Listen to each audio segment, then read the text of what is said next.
The college basketball experience preview and picks episode for Sunday, February 2nd. The Sports Gambling Podcast Network is brought to you by Underdog Fantasy. Sign up, and when you do, sign up with the promo code TCESGPN to get a 50% deposit bonus up to $1,000. We're also brought to you by Edge Boost. Yes, earn up to $750 per month on your sports gambling transactions. Go to edgeboost.bet, promo code SGPN. And we're also brought to you by Rhythm, the leader in data-driven picks and props. Get your free 7-day trial period today by going to sportsgamblingpodcast.com/rhythm. That's RITHMM. That's sportsgamblingpodcast.com/rhythm. And remember, as always, folks, to let it ride. This is Dan Hawkins. You're listening to SGPN. Let it ride.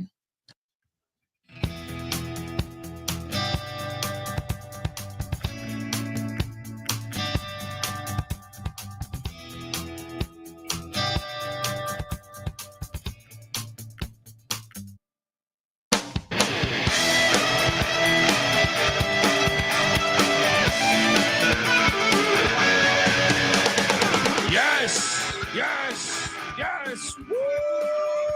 Welcome to the college basketball experience preview picks for Sunday, February 2nd. I think it was this Groundhog Day, or is it the 3rd? I think it's today, right? No, Groundhog Day. Today is Groundhog's Day. I do have to mention, I jumped in here because what the chat doesn't see with that whole background up is Mac was away from his camera and he comes back not double, but triple fisting in his arm with another in his hand. That was fucking golden.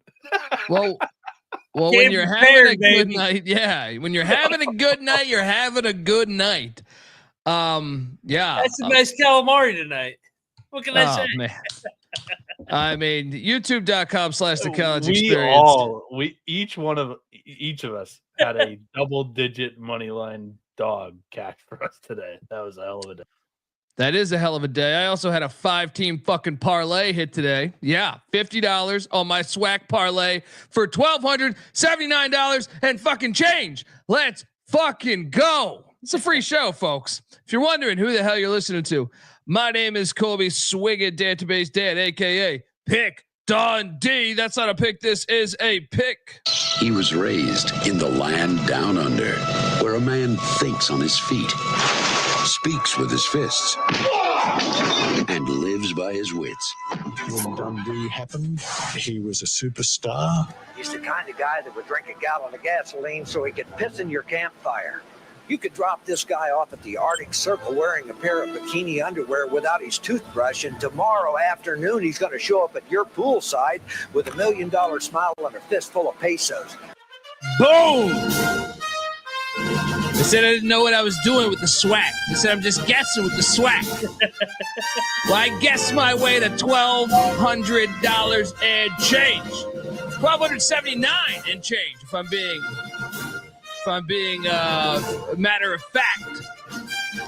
Oh, that's not including a plus 580 on the money line. Fuck you. Oh, it's going to be a fun episode. It is going to be a fun episode today. Tropicana picks. No, I don't give a shit about the NBA. Let's go. There's certain NBA. Days where you just... What happened in the NBA? Are they... I was watching Gonzaga St. Mary's. What in the world happened in the NBA? Isn't there a strike since 2000? I thought that 50-game season was everything. Since 1998 when Michael Jordan retired. Folks, I am joined by my co-host. He is the host of the Ride and Rush Show, and every day there's a college basketball pregame show. Check it out. Give it up for former video coordinator for Hall of Fame coach Bob Huggins and Frank Martin, Ryan McIntyre, a.k.a. Moneyline Mac. How are you, brother? Oh, you big suey. Come on, make it Mac tonight. Oh, man. I mean, we're just... Coming in hot, baby. We're on a gravy train with biscuit wheels, man. You know what I mean? We're just coming on in. All right? Fun day. I mean, There were some heartbreakers. There were some goddamn heartbreakers. I mean, one specifically in Philadelphia that I do want to talk about at some point. But I mean, this, we talk a lot of shit about the set. Well, hold on. I guess I should open up by saying there's no NFL tomorrow, I don't believe. And why is there only 19 games? They couldn't have divided half and half. Yep. Anyway, this was a marathon today, and it didn't start the greatest because we both bet Minnesota. And Washington walks on into the barn and huffs and puffs and blows down their bullshit home court edge that Bieniek speaks of. Wow. Great Osabar. I mean, Minnesota had Washington kept giving them chances to win this game. And it was like, nah, I don't want it. You have the win. You have the fucking win. Whew. Your thoughts? Kind of kicking myself looking back on it. I mean, they had a week off and they look like the fresher team. Watching it live, I mean, they came in hungry. The barn was lit. Which is even more disappointing to Minnesota's performance. But good win. Washington, 8 days off, ready to go. Big time win. Big time win. And then this game. So I have 8 TVs and I quad box one of them. So 11 games on normally at once. And I deemed this game wasn't worthy after a certain amount of time. When St. John's was up 19, I said, you know what? I'm going to change this shit. This is a blowout. Providence doesn't have the power to come back and make this a game. Lock battle. Oh my God, dude. Yeah. You had some nice battle wins down double digits. You know what I mean? Like the one in Philly. I almost, yeah. The Philly evened out. The Phillies evened out.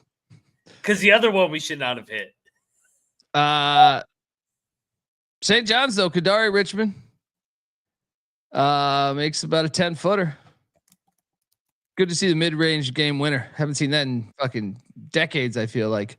What'd you make of this one? I mean, Providence never quit. I mean, for whatever reason in that building, they get up. I don't know what it is. They suck. Providence sucks, but they're playing their former coach, Patino. I know that was fucking 30 years ago. Nobody on the roster was even born then, but they fight when they play the Johnnies, and it was a fun game. Yeah. Yeah. Whoa, getting some reverb. We did double lock the Tennessee Volunteers here. 64-44. Get this Florida bullshit out of here. Easy boy. We nailed this. We were on the Gators in the swamp. Yep. We were on the Vols at home. College basketball 101. We will be teaching this summer at your local community college. Yeah, 44 points. Were you surprised? I don't know if I was surprised, but I got a lot of DMs saying, "Are you still on Tennessee even though Ziegler's out?" I go, I like him more because Ziegler's out. Because it's a one-game bump without the superstar. And I'll tell you what, they guarded their fucking balls off. I mean, that was a culture win, holding Florida to 44 points. Shout out to Tennessee. That's honestly the win of the day in terms of statement-wise, to hold Florida, a top 5 team, to 44 points with 7 guys, and beat them by 20. Shout out to Tennessee. Beat the shit out of them. I don't know. There's maybe a more statement win that happened in the Fertitta Center tonight, in my opinion. But fair. I won't argue it too much. I will say I'm not sure if Zakai is an added positive or a subtracted negative right now, to be honest. So, Mac, your thoughts on Deuce Tripley saying the AI chat summary of the YouTube video right now says that we are talking about Mac's intoxicated state. Sure. Nice. When you win a lot, you normally get fucked up. Yeah, man.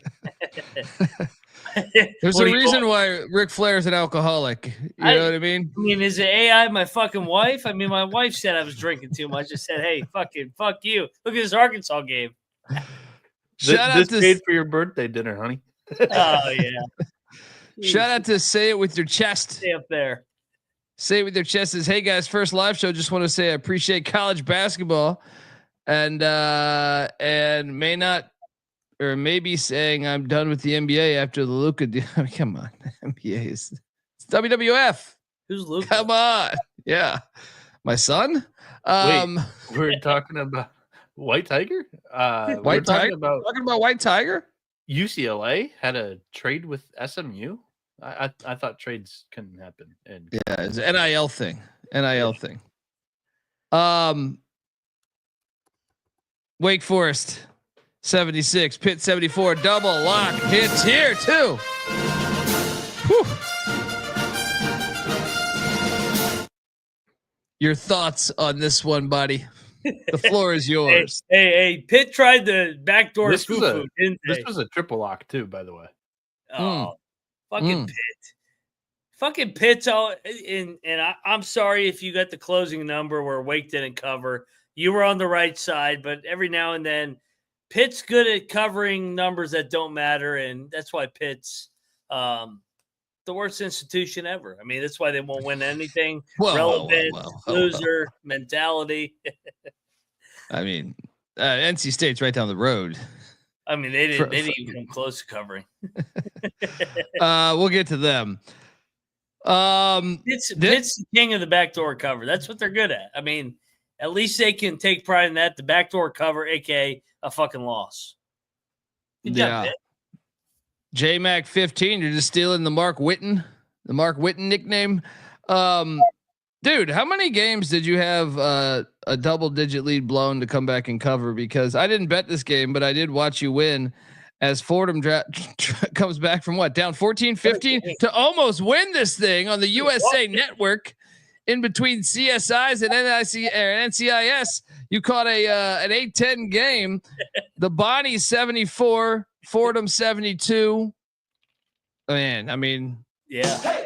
I thought you were cooked. In the first half, I was like,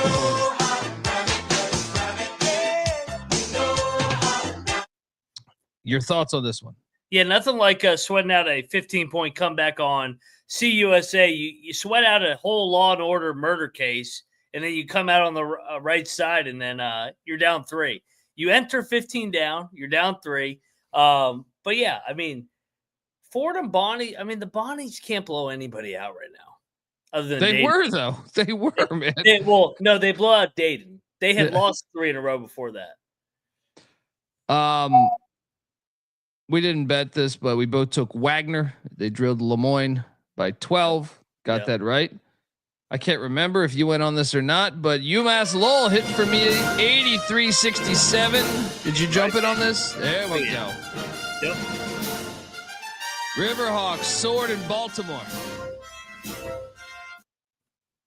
And we did eat shit here because Eastern Michigan. This was neck and neck, though, man. This was neck and neck.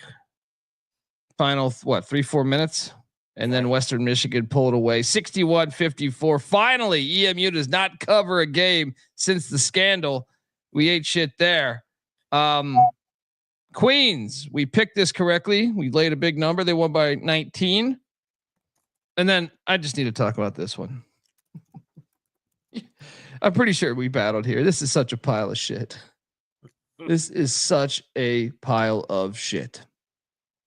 Oh, actually, there's multiple games in Philadelphia. Multiple fucking games in Philadelphia. Oh my God, Villanova.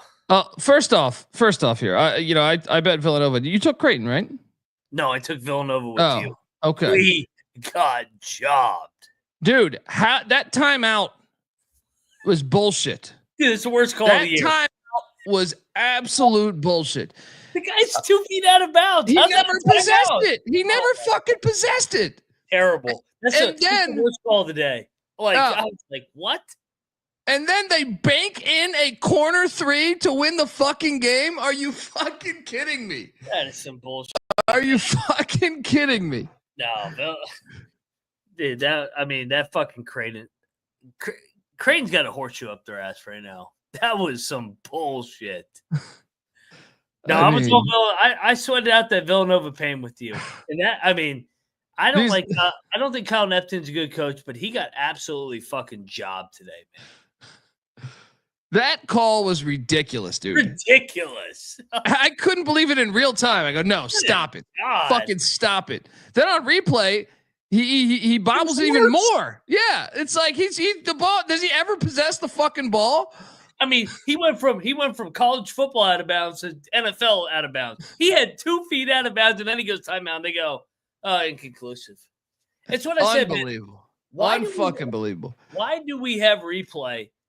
A, it's going to slow down the game. B, these sorry motherfuckers are going to get the fucking call wrong anyway. Well, why do we have this shit? And there's so many things you can change, but there's so many things you can't. Like, to me, if you're going to do it, then go all the fucking way.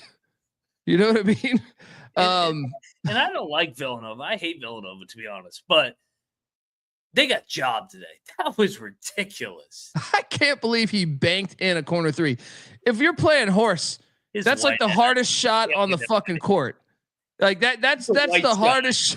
You play that, you hit that shot in horse, everyone else is losing because you're not making that shit again. No. Unbelievable. Unfucking believable. But it never should have got to the shot. He was out of bounds. Yes. Villanova's up 1. Inbound the ball, make 2 free throws. We go home a winner. Like, how do you give him a timeout there? The announcers even nailed it. They're like, he never possesses the ball. He never fully possesses the ball, and you award him a timeout. And the guy did it instantly in like real time. He's like, "Foop! Oh, timeout." Yeah. Bro, these announcers are candy asses, though. They're such cowards. They kind of give their opinion, but they don't want to be pushed by the man. Yeah. They're just like, yeah, no, they should have been like, this is a garbage win. Like, this is one that Villanova would really, if they want any aspirations of making the NCAA tournament, you're going to need this fucking win. Jesus Christ. Anybody that's got a brain cell could watch that and be like, all right, he's out of bounds. He's out of bounds. Even if you bet Creighton money line, you would be like, all right, he was out of bounds. Well, he never possesses the ball. Never even close. And then they went to the replay. Why do we have replay if we can't get that call right? That's my point. It's like a bunch of fucking idiots trying to hump a doorknob over there. Like, what are we doing?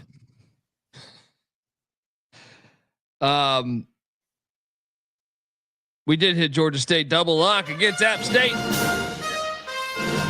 80-76, the final score. Get double digits, please. Stop.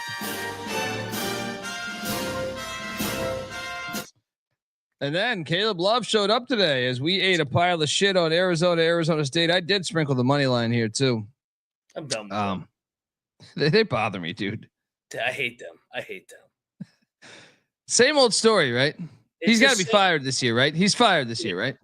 I was gonna come in and be like, "Hey, man, Colby, we were on the right side. You know, we're always on the right side with Arizona State. They always lead. It's always a 1-possession game, but then a Bobby Hurley team headbutts somebody in the last minute for no reason. It's always the same shit with this idiot team. This is the year to catch Arizona too. Yeah, they should have won. Yeah. I hate Arizona State. Yeah. We did eat a pile of shit on Stetson. Yeah. Florida Gulf Coast won by like 30. But I flew solo on this. The hospital still delivers 67-57 against Green Bay. Got my vitamins, my IV. I knew it was going to be a long day. Let's go.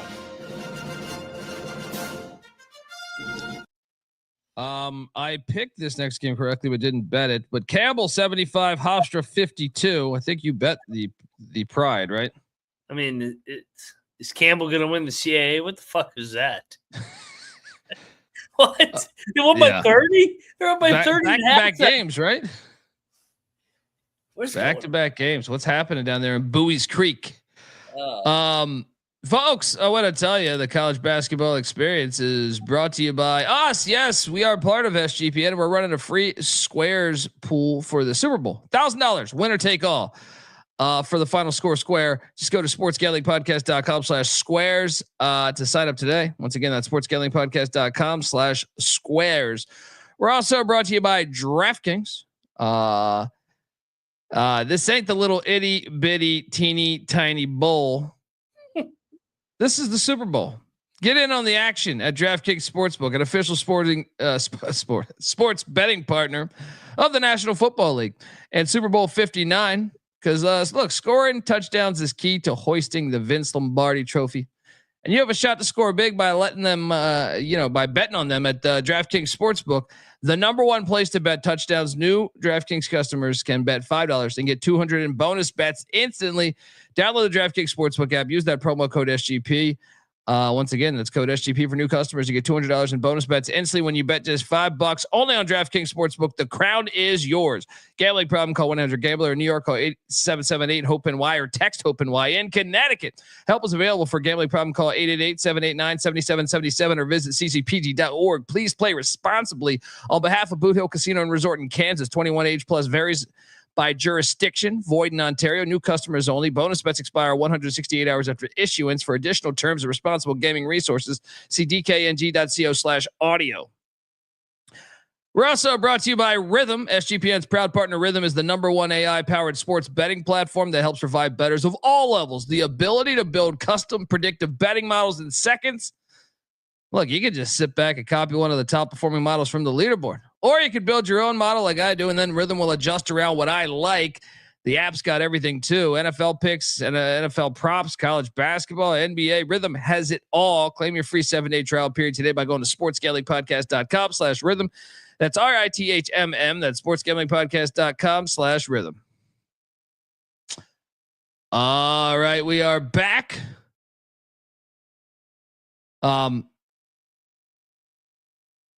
This team was my TCU this year. Mississippi State gets drilled by Dennis Gates in Missouri, 88-61. The only good thing about this bet is it was over early. Yeah. Dude, what the fuck is wrong with Mississippi State, man? They're TCU of last year, man. Where it was like first week of January, I was like, this team could go deep.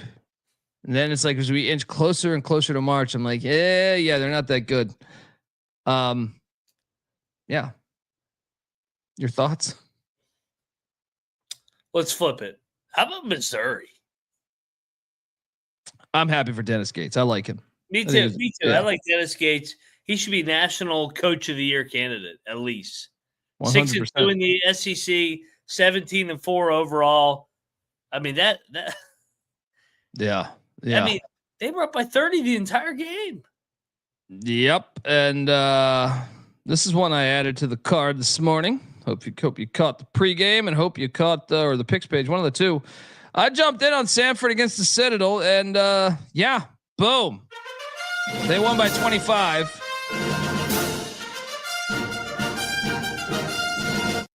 We don't need to talk about that, but we do need to talk about this double lock on Clemson -5 against the pussy pack of NC State.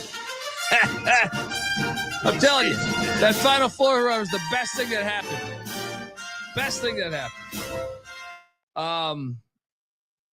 NC State's terrible. Easy play. 58 points at home. Come on. What are you, UVA? That's a cowardly act. I mean, come on. Even I bet Clemson, but come on, like, man up. Yeah. At least try to win, you fucking pussies. Drake, 75, Southern Illinois 65. Did you bet that? I did, man. Fucking Drake. First team to 20 wins for about 45 minutes before Auburn got there. So shout out to Drake. They beat Auburn there for 45 minutes. Ben McCollum's doing an unbelievable job. Unbelievable. Then I ate a pile of shit on Ole Miss. I'm not sure if you went with me on this or not. Right side rig game. Technical foul at the end. I like this new thing. Right side rigged game. Right side the whole game. All of a sudden, Chris Beer gets a tech with 10 seconds left. Really? Yeah. Get the fuck out of here, man. I'm so sick and tired of this bullshit. I'm so sick of this. I'm telling you, it's been happening a lot. Telling you, it's been happening a lot. Oh my God. They were down by 4 with the minute 10 left, and Beer gets a tech, and Auburn covers only because of the tech. The fuck out of here. Monmouth takes down Delaware. I think we didn't bet this, but we both took Monmouth, right? Yeah. We didn't bet it. I did bet this. I dove into the stink, and you were 100% right to back away from this because Charleston Southern beats Longwood 89-85. What the fuck? I mean, what the fuck? Stay away. And then I'm going to nominate this as the craziest game of the day. I think you bet this. I stayed away.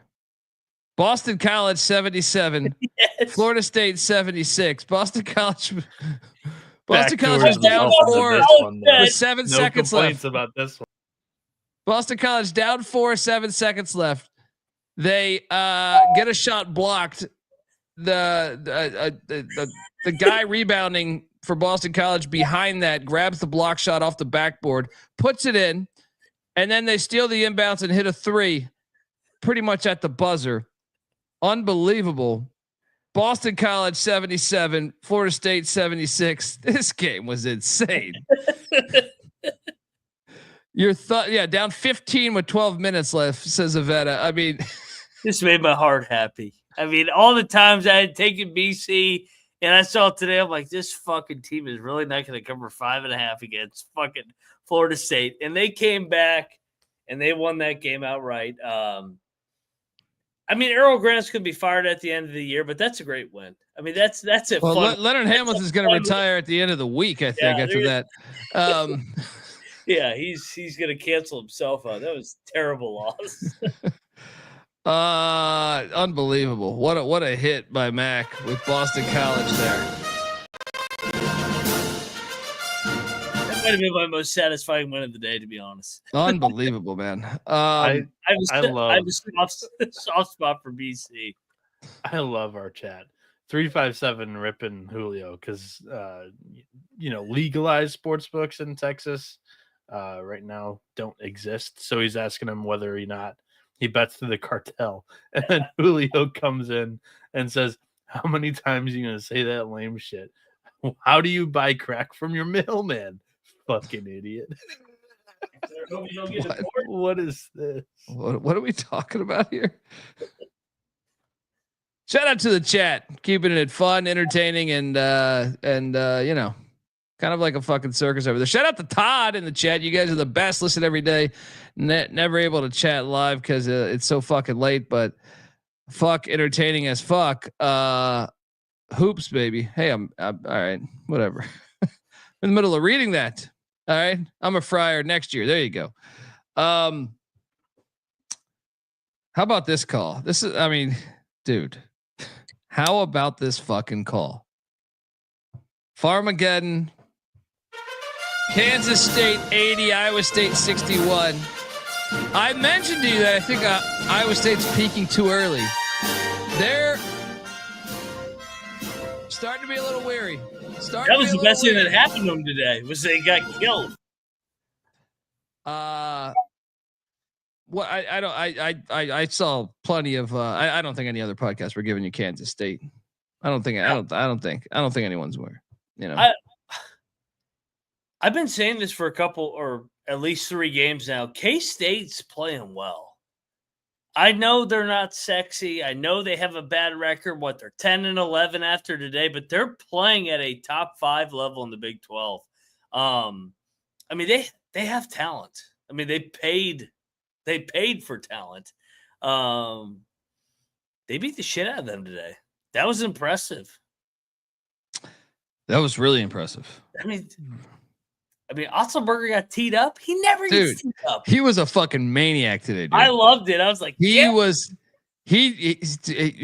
had a bag of cocaine at halftime. Something. He was absolutely was a maniac today. He did his best Danny Hurley today, in my opinion. Like he was just all over the place with his own team, with the refs, with everything. You could tell they had a bad week of practice. They were flat, and he fucking lost his mind. I've never seen him do that. And then he was shoving guys in the huddle, and I'm like, good. Fuck these players. Just fucking beat the shit out of them. It was great. Yeah. Iowa State's going to be better for today, in my opinion, in the long run. They're not peaking too early. They're going to peak in March. Let's go. Great win, K-State, though. I don't know. We'll see. We'll see. Dude, they're always peaking right now. But I've seen this Iowa State before with Jamal Tinsley back in the day, right? When they were a 2 seed in Hampton. Hampton took them down. Don't worry, they get Noah Dickinson on Monday. They'll beat the shit out of that soft ass team. They need to win that. That's kind of a desperate game now. Both sides. Bieniek paging Dr. Bieniek. I told you guys, don't take the system in Colgate. Lafayette 76, Colgate 61. You two schmucks need to listen to me here. Because I know this Philadelphia shit's gonna come back. You guys gonna be able to flaunt that you hit on this bullshit. So I gotta milk my Lafayette. What's going on, Mac? You done with Colgate? I mean, I don't remember them ever getting blown out by Lafayette. I been watching college basketball for a long, long time. I don't remember them ever getting blown out by Lafayette. Yeah, they were down 24 at half. I have a. I don't care how white you are. I mean, Jesus Christ, down 24. Yeah, Mac, you used to be in the coaching industry. 24. Matt Langle. I mean, is he going to really be in coaching carousel circles anymore after this year? He'd be good in the A10, I think. Because he was a hot name these last 2 cycles, 2 years. Yeah. Didn't take anything. What does that do to stock? That does suck. You are right. I mean, I think he's a good coach, but this is not a good year. No. We just cashed another lock, by the way. But we'll the get to that later. Yeah. Domination. And that secured a winning day for me. Somehow I had a bad day ATS. A money line got me close to 500, and that one just put me over. So yeah. Now you can buy your Pringles and your Capri Sun. Mm-hmm. Use a straw on the other side, dude. That will take you 20 minutes each time. Don't forget your Chicago pizza. Yeah, with your bullshit pizzas. Look, we had the discipline to not bet Presbyterian. Good discipline. I'm proud High of us. Point covers, wins by 12. We almost went in on that. I know. We did double lock the real Blue Devils of Central Connecticut State. The hard-hitting New Britain, as the chat was saying earlier. 71-63, the double lock hits. The hard-hitting New Britain, the heavyweight in the NEC. I see what you're doing there. I can't remember if you went with me on this or not, but UAB, I locked up these Blazers 18-point win. You went with me, no? No, I stayed away. I took UAB. I was a coward. And then how about these Bucknell Bisons putting the kibosh on Navy 85-75. Glad we didn't bet that. Hello.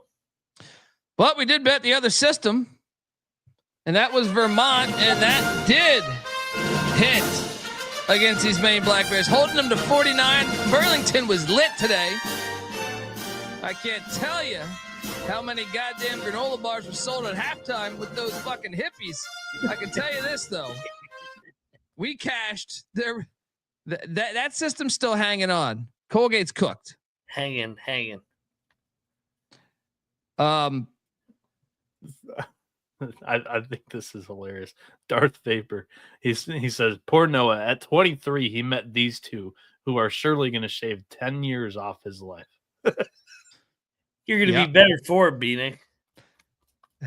Well, picking Detroit pizza over New York pizza is going to take 30 years off his fucking life. All right. I mean, come on. You are what you eat. Isn't that a fucking like a commercial or some shit back in the, I don't know, Frosted Flakes or some shit like that? I don't know. Winthrop, Gardner Webb. Nice pick here. Should have bet it. I didn't bet this, but yeah. Always a good game. And how about Upstate? I ended up going in on this. Upstate covers the 13.5 against Radford.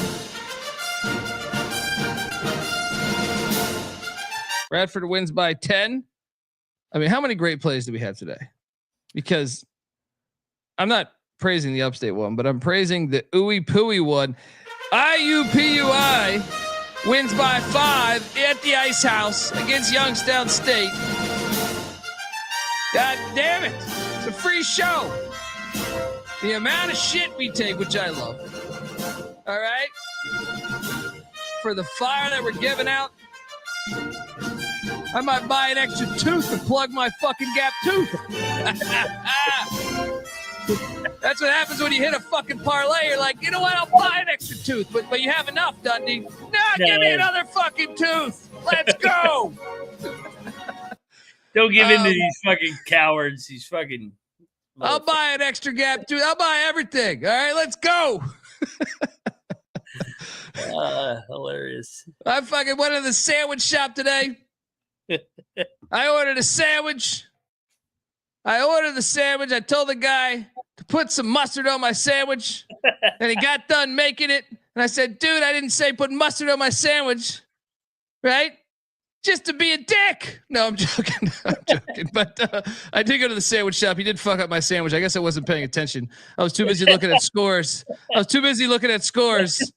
So then I had him remake it. But he said, I'm him. I was just kind of saying yes to everything. Yeah. He's like, you want this on? I'm like, yeah. And then I look up and it was like, no, actually, I don't want any of that shit on there. my apologies, man. And he's like, oh, but you said, yeah. And I go, yeah, no, I didn't. Even though I know I did. But, oh man. Oh, guess what? I'm 40. Guess what though? We won again. Because Loyola Chicago, which they blew a double-digit lead. I thought we were going to lose this for a second, but we prevail, getting fouled on a 3, 58-55. Again. Oh, do you think we stopped there? No, Mac locks up UMass, and they take down the Bet Detective, CJ Sullivan's Duquesne, 62-53. Hey, where's all them fucking jabronis that said Frank Martin should retire? UMass, 4th place, all of a sudden in the A-10. Hello, Minutemen. Let's go. And then the Army Black Knights cover the number. We didn't bet. Did you bet this? I did. Oh, damn right. Oh, there we go. Let's keep giving you money. Can't wait for the 1-star reviews tomorrow. Let's go. All right, now we need to get serious here, because you and Bieniek got the biggest pile of shit here. I want this game investigated. I want this fucking game investigated. East Carolina. Can I get that saxophone for the trailed in regulation? Can you go watch the biggest play of the game? The biggest play of the game in regulation. Temple did play better in overtime, but in regulation, CJ Walker's playing defense. Do you know, like when you quickly bounce the ball around and someone drives and they're expecting someone to be in the corner? They're expecting kind of blindly. You dribble yourself kind of, you can't really see, but you're just expecting someone to be in the, at the corner across the.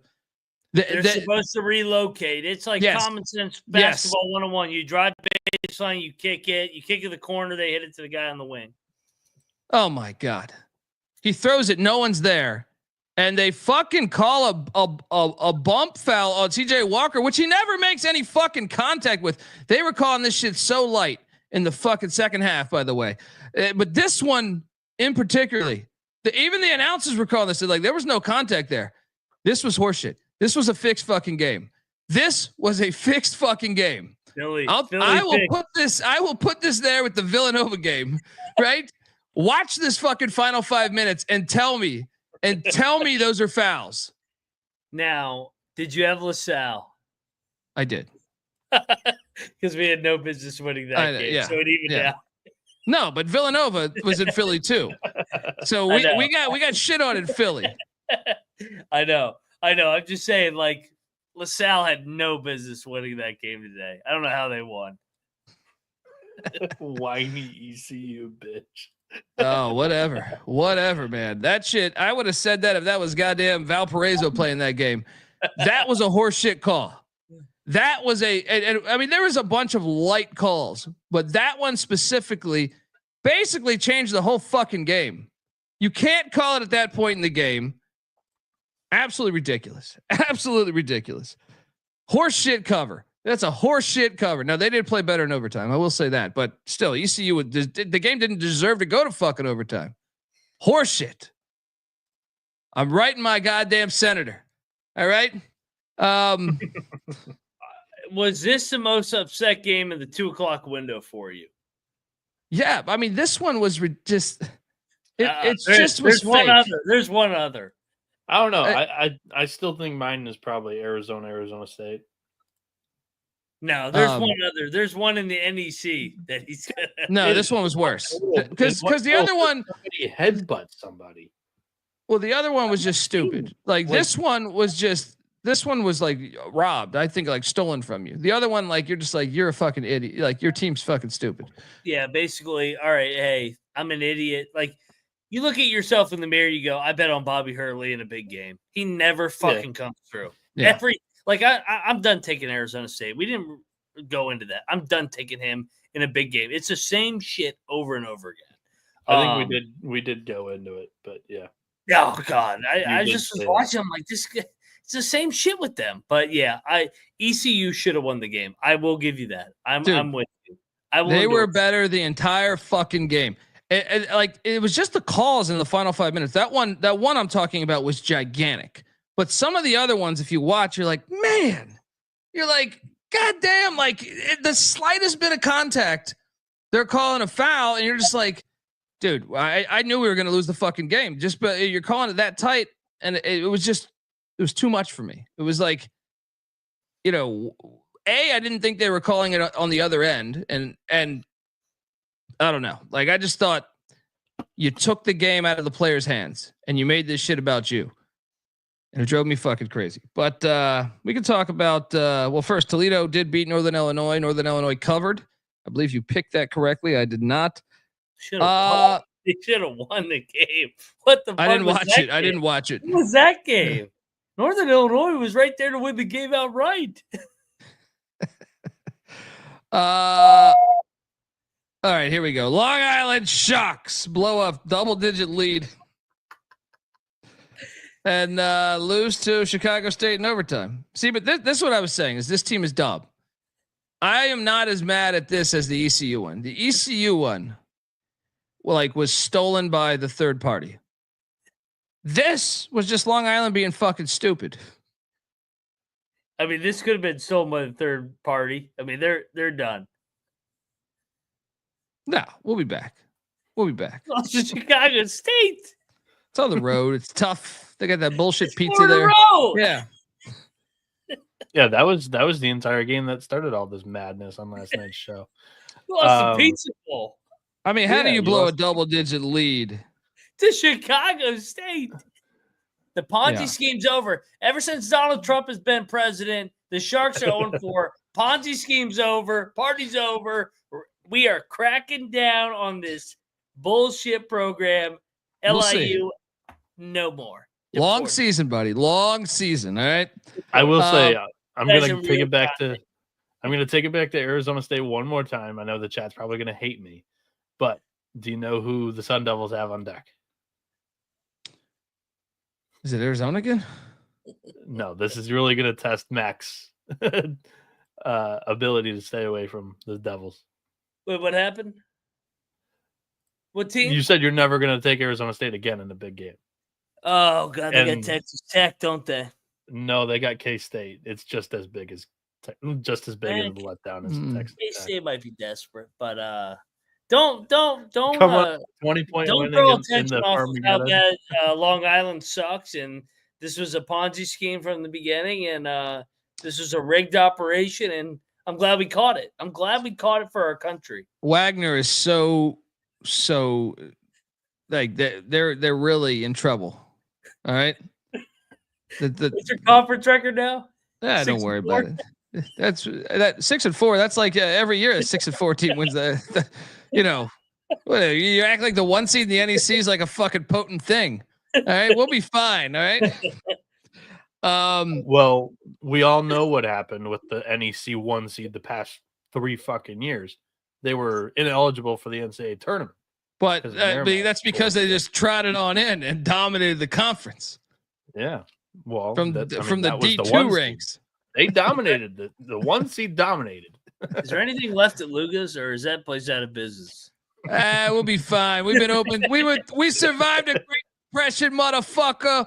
We'll survive a 3 or 4 game losing streak. But you ain't welcome there. When things are hitting, trust me, you ain't welcome there. You guys are as drunk as Alvin Bragg. Cooked. Folks, I want to tell you the college basketball experience is brought to you by Edge Boost. Yes, SGPN has partnered up with Edge Boost, the premier Visa debit card for bettors.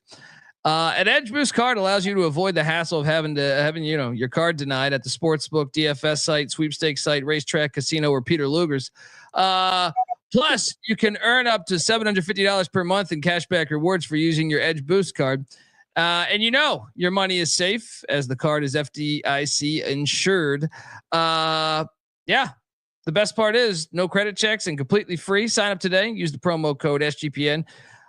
So you get better cashback rewards and instant tier 2 status. That's edgeboost.bet, promo code SGPN. That's edgeboost.bet, promo code SGPN. We're also brought to you by Underdog Fantasy. Yes, the Super Bowl is coming this Sunday. A week, not tomorrow, but the next week. And Underdog has you covered. New customers get a Travis Kelce free pick if they sign up before the game.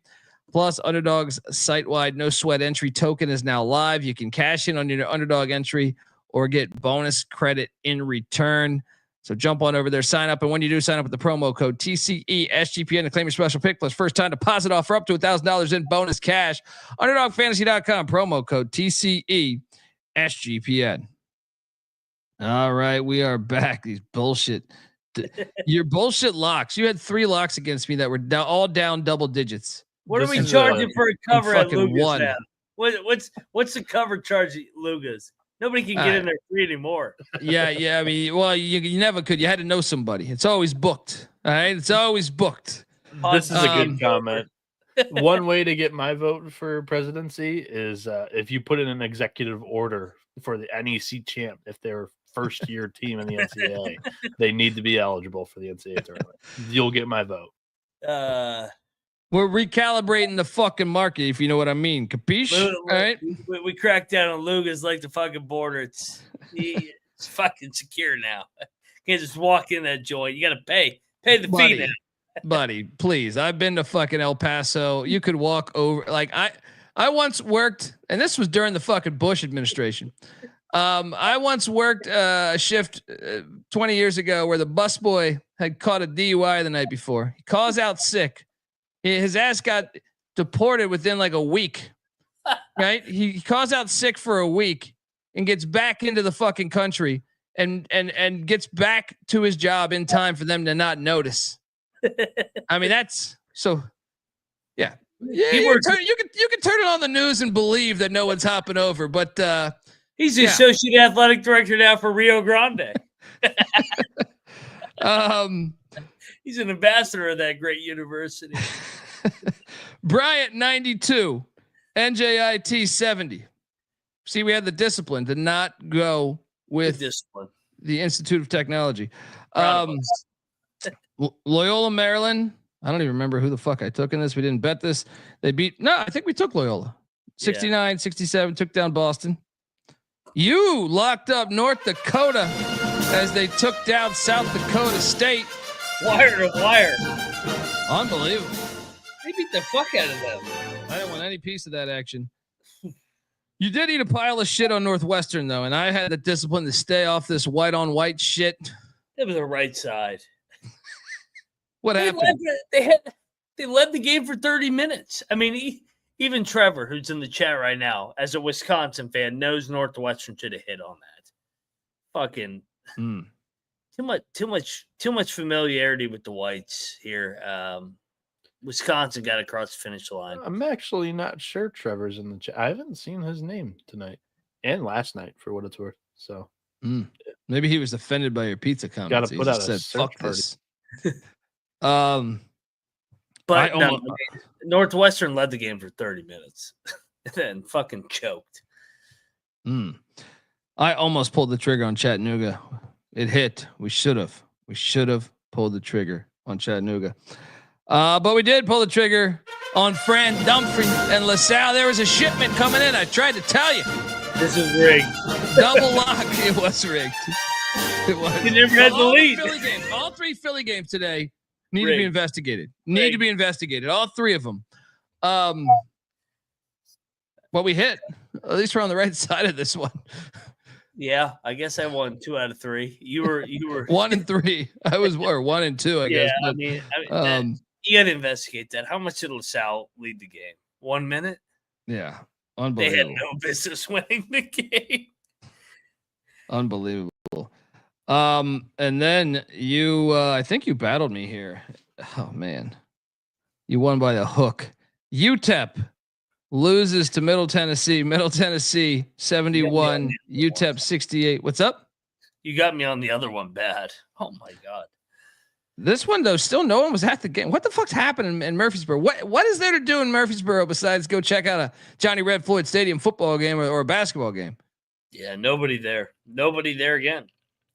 Hell, you were in first place 7 days ago. What? Why wouldn't you go to the game? I don't understand it. Isn't it a big university too? Yeah. Utah Tech. I took Utah Tech in the points. Didn't bet it though. Didn't bet it. You bet Arlington. You ate shit, didn't you? I'm so sick of this jabroni team. They suck. Them and Cal Baptist just go fuck themselves. I'm not taking them. Those two, Weber State, just like throw them in a fucking pile in the field and bury them. I hate them. Didn't you lock up Indiana State against UIC? Yeah, I did. Wow. They went out right. Nice call. They fucked them up. Nice call. That might have been the best call of the day, to be honest. That is a good one. That is a really good one. He's blowing UIC. Well, lock battle win. I need these ones for Dundee as Western Kentucky 101, New Mexico State 69. You're not just gonna go in. All I need is fans. If I get fans in Murfreesboro, they're never losing. Yeah. Give me the fans. We get this thing done. Western Kentucky rolls. We also double locked Oklahoma State against Utah. -1. They won by 9. I think I talked you off this, man. Missouri State finally gets their win. Didn't bet this game. They destroyed Murray State, though. It's your fault. Yeah. And then this Stephen is a great comment here from Warren Swaga. My wife chipped her tooth on pizza from New Orleans. Now she looks like Leon Spinks. Oh man, the Leon Spinks reference is great. Absolutely great reference. Shout out to Leon Spinks and shout out to anyone that references him. Lamar says we're not falling for your Stephen F. Austin bullshit. We ate shit here. 67-62. Stephen F. sucks.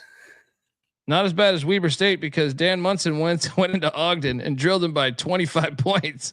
What the fuck? This is the worst loss of the day. That is the worst loss of the day. At what home. What the fuck is wrong with this fucking team? That just throw the flag. I mean, that's investigate that. There is no way Weber State could be this bad.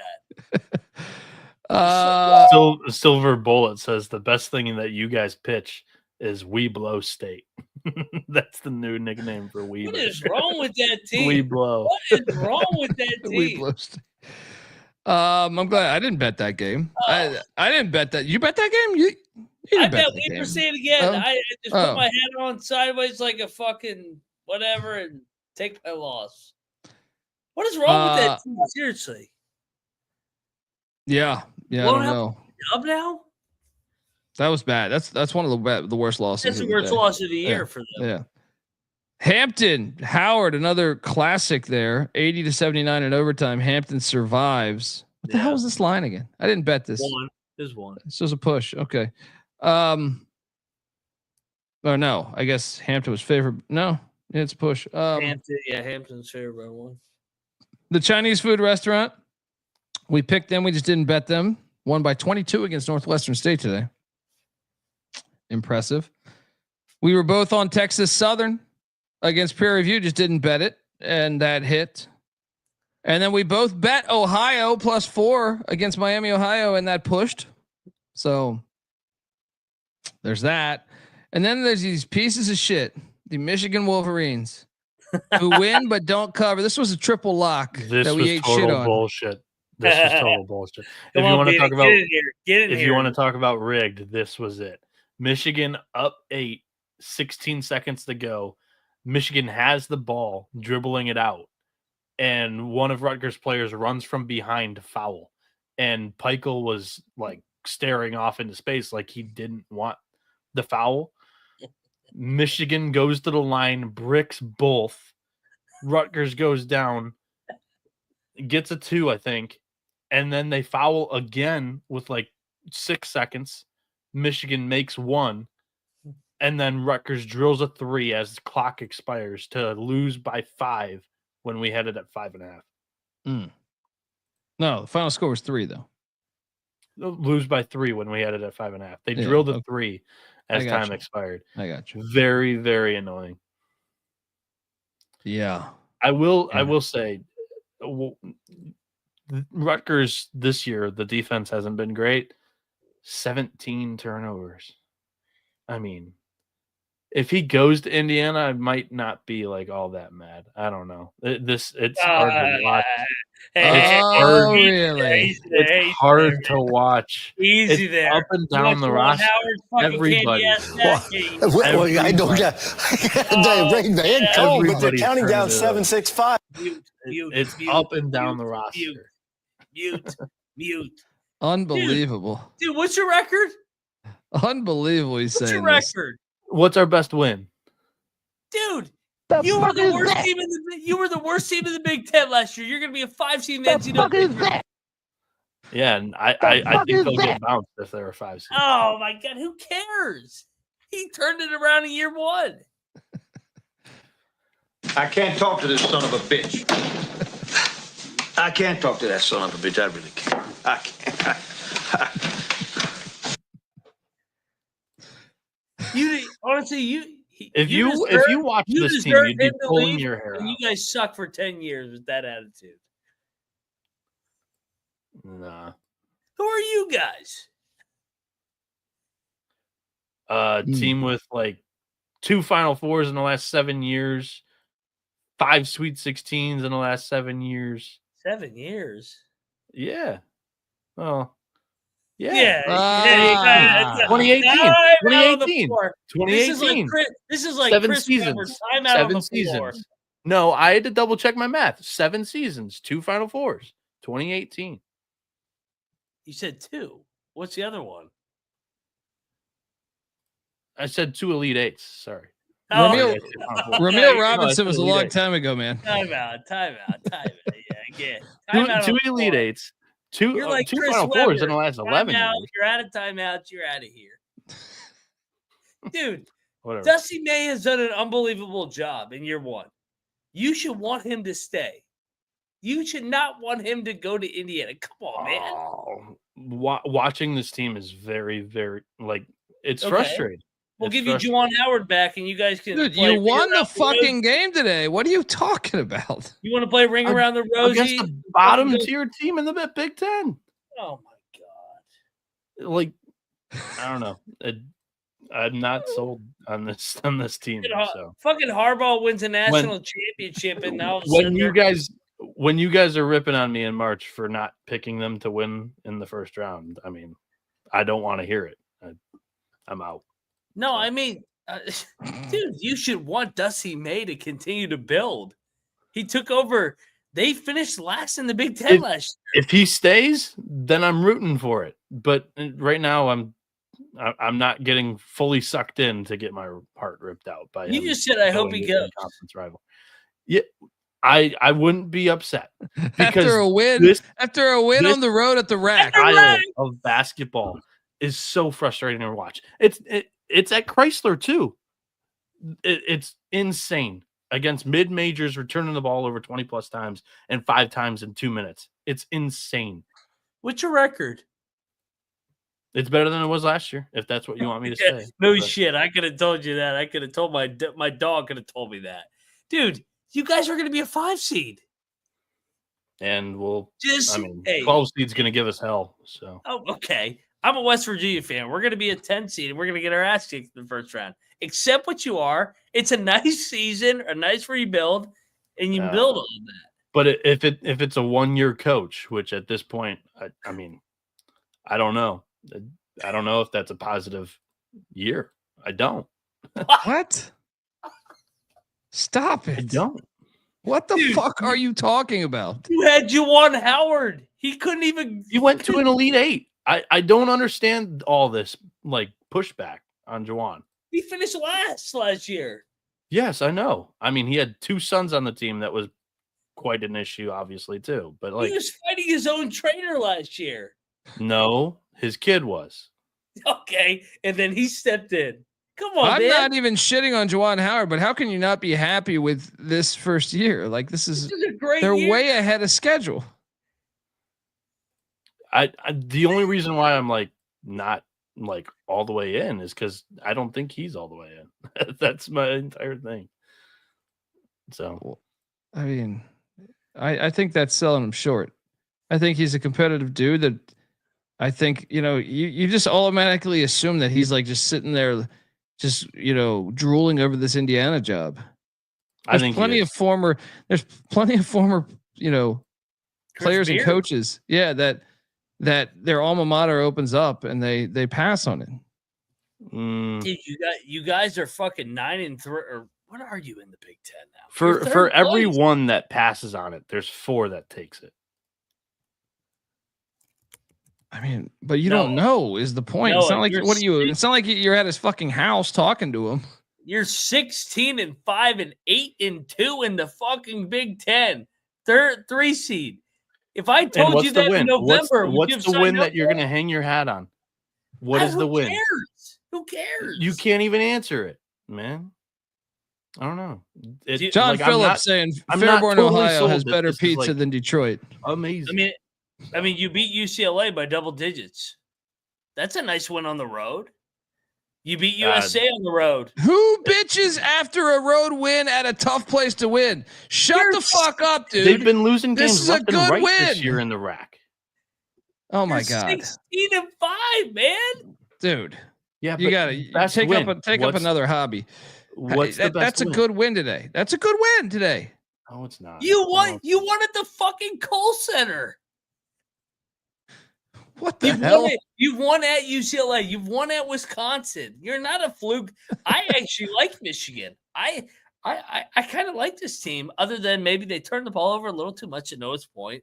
But dude, they're 8-2 in the Big Ten year 1. How can you be upset with today? You won. You won. I'm baffled by this. If you watched the game, there was a clear better team that just couldn't pull away because you won. You're okay, and some nights you just don't have it, but you still got the win. Oh no! Every night is like this, dude. Every night, dude. Do you want to go back to every night where you were 3-17 in the Big Ten? Well, at least I didn't really care to tune in and sweat on every possession. You're 8-2. Now I am, and it's oh. Buddy, go collect some fucking stamps or something. What the fuck is going on? You play to win the game. Is her first. Come on, man. Let me tell you something. ECU looked great today and lost. Hasty could be right. I mean, bro, Michigan is good. Enjoy it. Enjoy it. I'm saying enjoy it. I lost that. Maybe that's what's going on here, but I don't know. Not thrilled. So. Enjoy. You have a good team. You have a top 25 team. Yeah.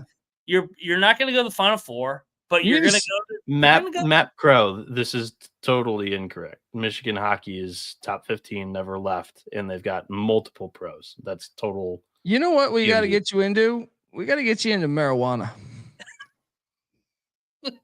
Because I feel like if you had just smoked a joint watching the game, be like, yeah, we got the win. So I pissed away $50. You know? I mean, all right. So Colby, non-biased prediction, you and I. What's her ceiling? Elite 8? Ceiling? Absolute ceiling? Elite 8. If they get the right draw. Yeah. Or maybe they get picked off in the round of 64. Most likely, probably around a 32 team. Yeah. That's a good year. That's a good year, Bieniek. That's a good fucking year. You were in the stellar of the Big Ten last year. He's done a good job.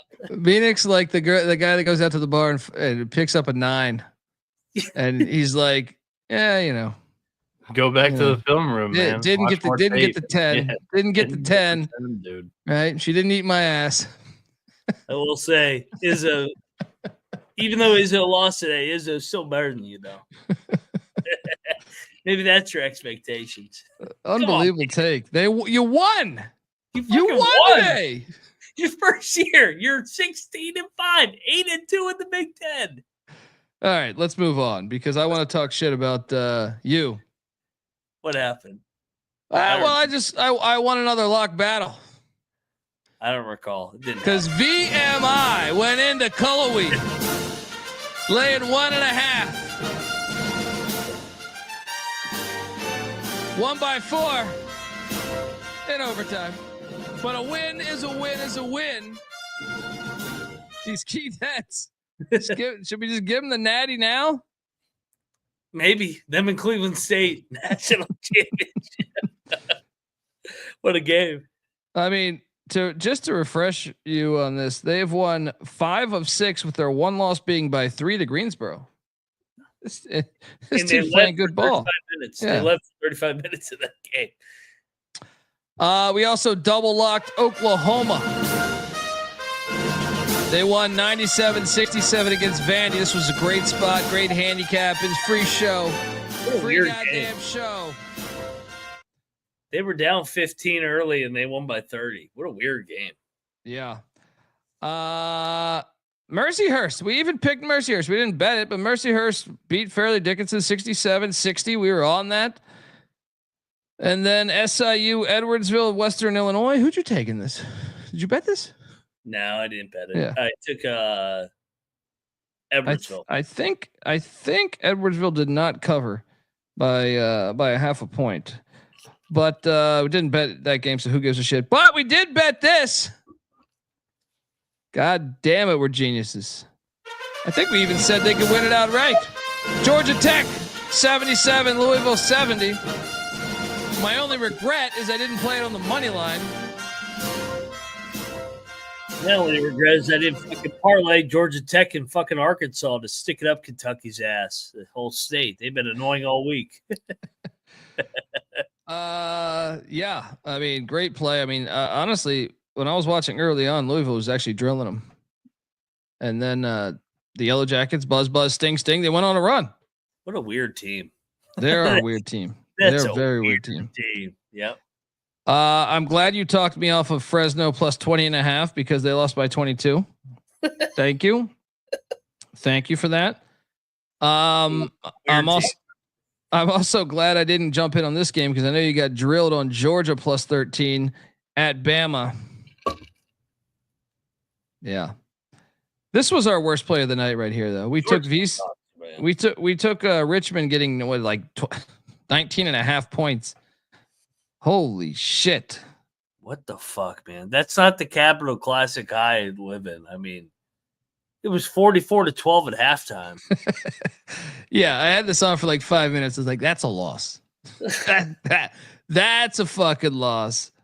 That was our worst play of the night. By far, I've never seen that game be that lopsided. Never. And I've been watching this game for living in the state of Virginia. What fucking 20 plus years? I've never seen it that lopsided. Yeah. That was fucking awful. VCU is fucking rolling, by the way. They are. Morgan State covered Maryland Eastern Shore. We didn't bet that. We did bet Campy though in Oakland. And they got drilled by Northern Kentucky. Ate shit there. Fuck you, Northern Kentucky, you pricks. Then Austin P did cover against Eastern Kentucky. We picked that correctly. Yeah. We had the discipline to stay away from Sam Houston State La Tech because Sam Houston did cover in overtime. La Tech almost shit the bed there. I believe you went in on this one. Virginia Tech 75, Virginia 74. Nice call there. My mom came down and visited my wife and I today, and her take us out for dinner, and she's like, "Man, Virginia sucks ass this year." I said, "Mom, Tony Bennett ain't walking through that door." She goes, "We're gonna fucking suck for a long time." I said, "Yeah, you got that right, Mom." So is she a Virginia grad? Yeah, she's a tiki torture. Gotcha. Yeah, I mean they're terrible. I mean they're so fucking bad. Yeah. And Virginia Tech sucks too, but they won. I mean, good win. Hokies. And then triple lock money line sprinkle. The Nazis took down McNeese State. What other podcast was on this fucking game? What other podcast? Think about that. You in the chat out there, you pile of shit. You're somewhere out there. I know where you are. There could have been other podcasts on this game, but what other podcast game or what other podcast called this game in October? Yeah, no one. I still don't think anyone took that shit today. No one even talked about it. All right. I will say, watching this game, McNeese played like dog shit. Didn't make a 3 all game. They were flat. McNeese couldn't miss. Nichols couldn't miss, man. Yeah. It was perfect. Third road game in 3 games, like that was the perfect spot. So, hell yeah. Matt's cracking me up. What other podcast does a Hail Hitler sign? Let's go, Nichols. I mean, you got to have fun in life. All right, you gotta have fun. So many sensitive bitches in this. Yeah, I'm so sick of them. It's just like, dude, you have a drink and get laid, you fucking cunt. Yeah. I ate shit right here though. I lost like 3 games in a row. Marshall, of course, did not cover 10.5. You didn't take this. I took that. I ate shit there. They won by 5. We both took Idaho, and they got drilled by Idaho. Who the fuck is this Idaho State team, by the way? Are they a lot better than they've been in years? Because they keep making a fool of me. Fucking Joe Burrow. Joe Burrow was playing point guard. The Bengals fucking fucked him up today. What was that? Unbelievable. And then we both double locked UCF, and BYU waltzes into there and looks good. Wins by 6. I love that play. That was my number. I mean, someone was saying UNC was our number 1 lock. No, I didn't power rank my locks last night, but if I would have, it would have been UCF at number 1, I think. BYU 81, UCF 75. Your thoughts, Mac? You know what, and this is on me, man. Knowing Rush as long as I've known him, there were so many fucking Mormons at that goddamn game. Like, I mean, it's a UCF home game, but there were so many BYU fans at that game. Now, UCF gave the game away. I was disappointed. I'll give BYU credit. I mean, I've been a critic of the NBA hire. They have put themselves in a position to make the NCAA tournament here, coming down the stretch of, 6-7 games. Yeah. But don't worry, we bounce back because Baylor -1. They win by double digits after being down by double digits. Unbelievable game here. Come on, Bieniek. Tell us about your boy. Oh, this one was so frustrating, too. How many were they up by at halftime? My Lord. 20. You're up to 19, but you did not survive the lock battle against myself and Mac. Tell us about your boy that's 7'6" and can't fucking block a shot from Colby or I. You guy sucks.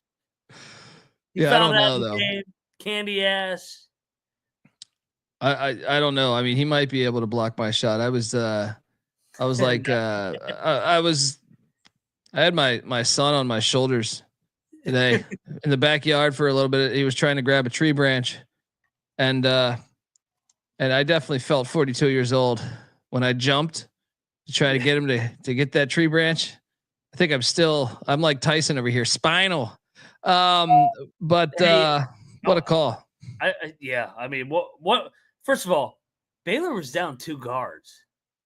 That's a horrible loss for Kansas again. What the fuck is wrong with this? Bill team? Self's gonna retire after this season. Bill Self to North Carolina. That would be great. That would be fucking hilarious. I will say, Kansas is one tweak away from being really good. If they just bench that big stiff fucking dude that they paid $2 million, they could be pretty good. I'm convinced. I like that Flory dude and Adams, and they have some good pieces. But when they play Dickinson, he fucking sucks the life out of that program. They are lifeless. They suck. They're soft. And they lose games. I've never seen Kansas. I have never seen Kansas lose games in the last 10 days I've ever seen them lose. When has Kansas ever blown a 20-point lead? Ever. And NIL is leveling shit out, dude. It's the same reason why we say the SEC in football is not as good anymore. Yeah. 357.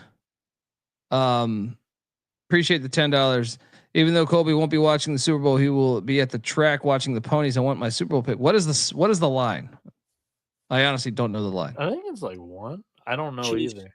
Chiefs -1, I think. Yeah, then give me the Chiefs because they'll make sure that the Chiefs win again because they need their new Tom Brady. You know. I mean, I hope that happens. Happy Super Bowl Sunday. Oh wait, no, that's next week. I'm more excited about that LaSalle UMass game.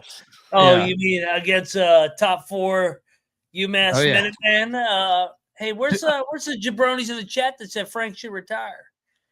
Should he retire if he's in the top 4 in the A10? No, I'm going to answer that for you. No. A Frank Martin team's getting better as the season goes along. I've only seen it for 15 fucking years. We also took Northern Colorado as they destroyed the pussies of Northern Arizona by 18. Boom. Yep. Thank you for talking me off of Old Dominion plus 10.5 or 11 because they lost by 14. I only wish you would have followed me on George Mason -1 because they go into Davidson and win 64. Is Mason ever going to lose again? Only if they play UMass. UMass is the only team that can beat them. Fucking George Mason, fantastic. I love Tony Skin. He was my coach when I was an 8-year-old. I'm pulling for Mason. That's a great story, man. Great story. Absolutely. And then double lock. I think I saw some people talking shit about this in the chat last night. Huh. UC Davis catching 13. Oh, easy. It's a 3-point game with like 10 seconds left. Boom, Jim Les. Let's go. Double lock there. Oh, did it stop there? No, it did not, because I can't remember if you went on board with me here, but we were getting 7.5 with South Carolina State, and we went in. I believe you went into. They lose by 2 in overtime. I watched this game. This game was awesome. Could have won, man. I know. Had their opportunities. Opportunities. My guy Eric Martin's doing a great job down there in Orangeburg. Yeah. I mean, I think they can win the conference tournament. They could. Certainly. I mean, they went toe to toe, and Norfolk was lit tonight. Yeah. We did eat shit on Michigan State as they went into LA and lost. Terrell Furman was on USC. Shout out to my pal Terrell Furman because great call. We got cute. We tried to fade the public narrative that Sparty had played a weak schedule. I mean, we knew they would drop one. I'll be all over Sparty against UCLA. Great win, USC, man. That is a great win. Dude, the Bus is a great coach, too. I mean, that's another guy where they push him out and people forget how good a coach he is. I mean, they've won some big games here recently. Yeah. Southern Miss took down Georgia Southern by 4. Didn't bet that, but got that incorrect. Sela did not cover against New Orleans. Stayed away from that one. I did eat shit on Holy Cross. You fucking losers. I'm done with them. Shout out to Silver Bullet giving us $100. Boys, this show will hit 100K subs one day.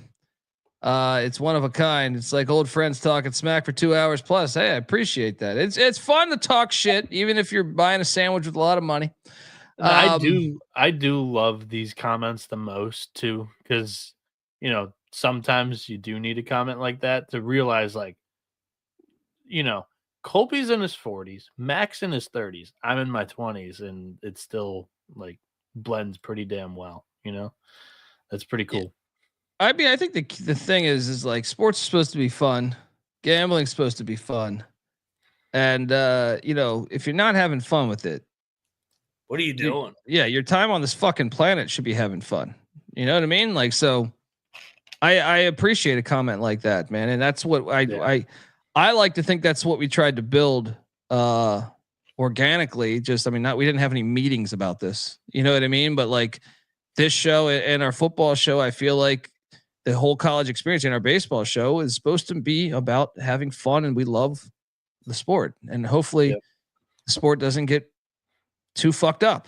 You know what I mean? Crossing our fingers. Which is fitting since we're talking about USC and Michigan State. No, you can't take yourself too seriously. I mean, if you think you're the fucking next Babe Ruth, let me tell you something. You're not. You're an average slapdick, and just blend in, man. Have a good time, have a cocktail, and enjoy the ride, man. You only live once.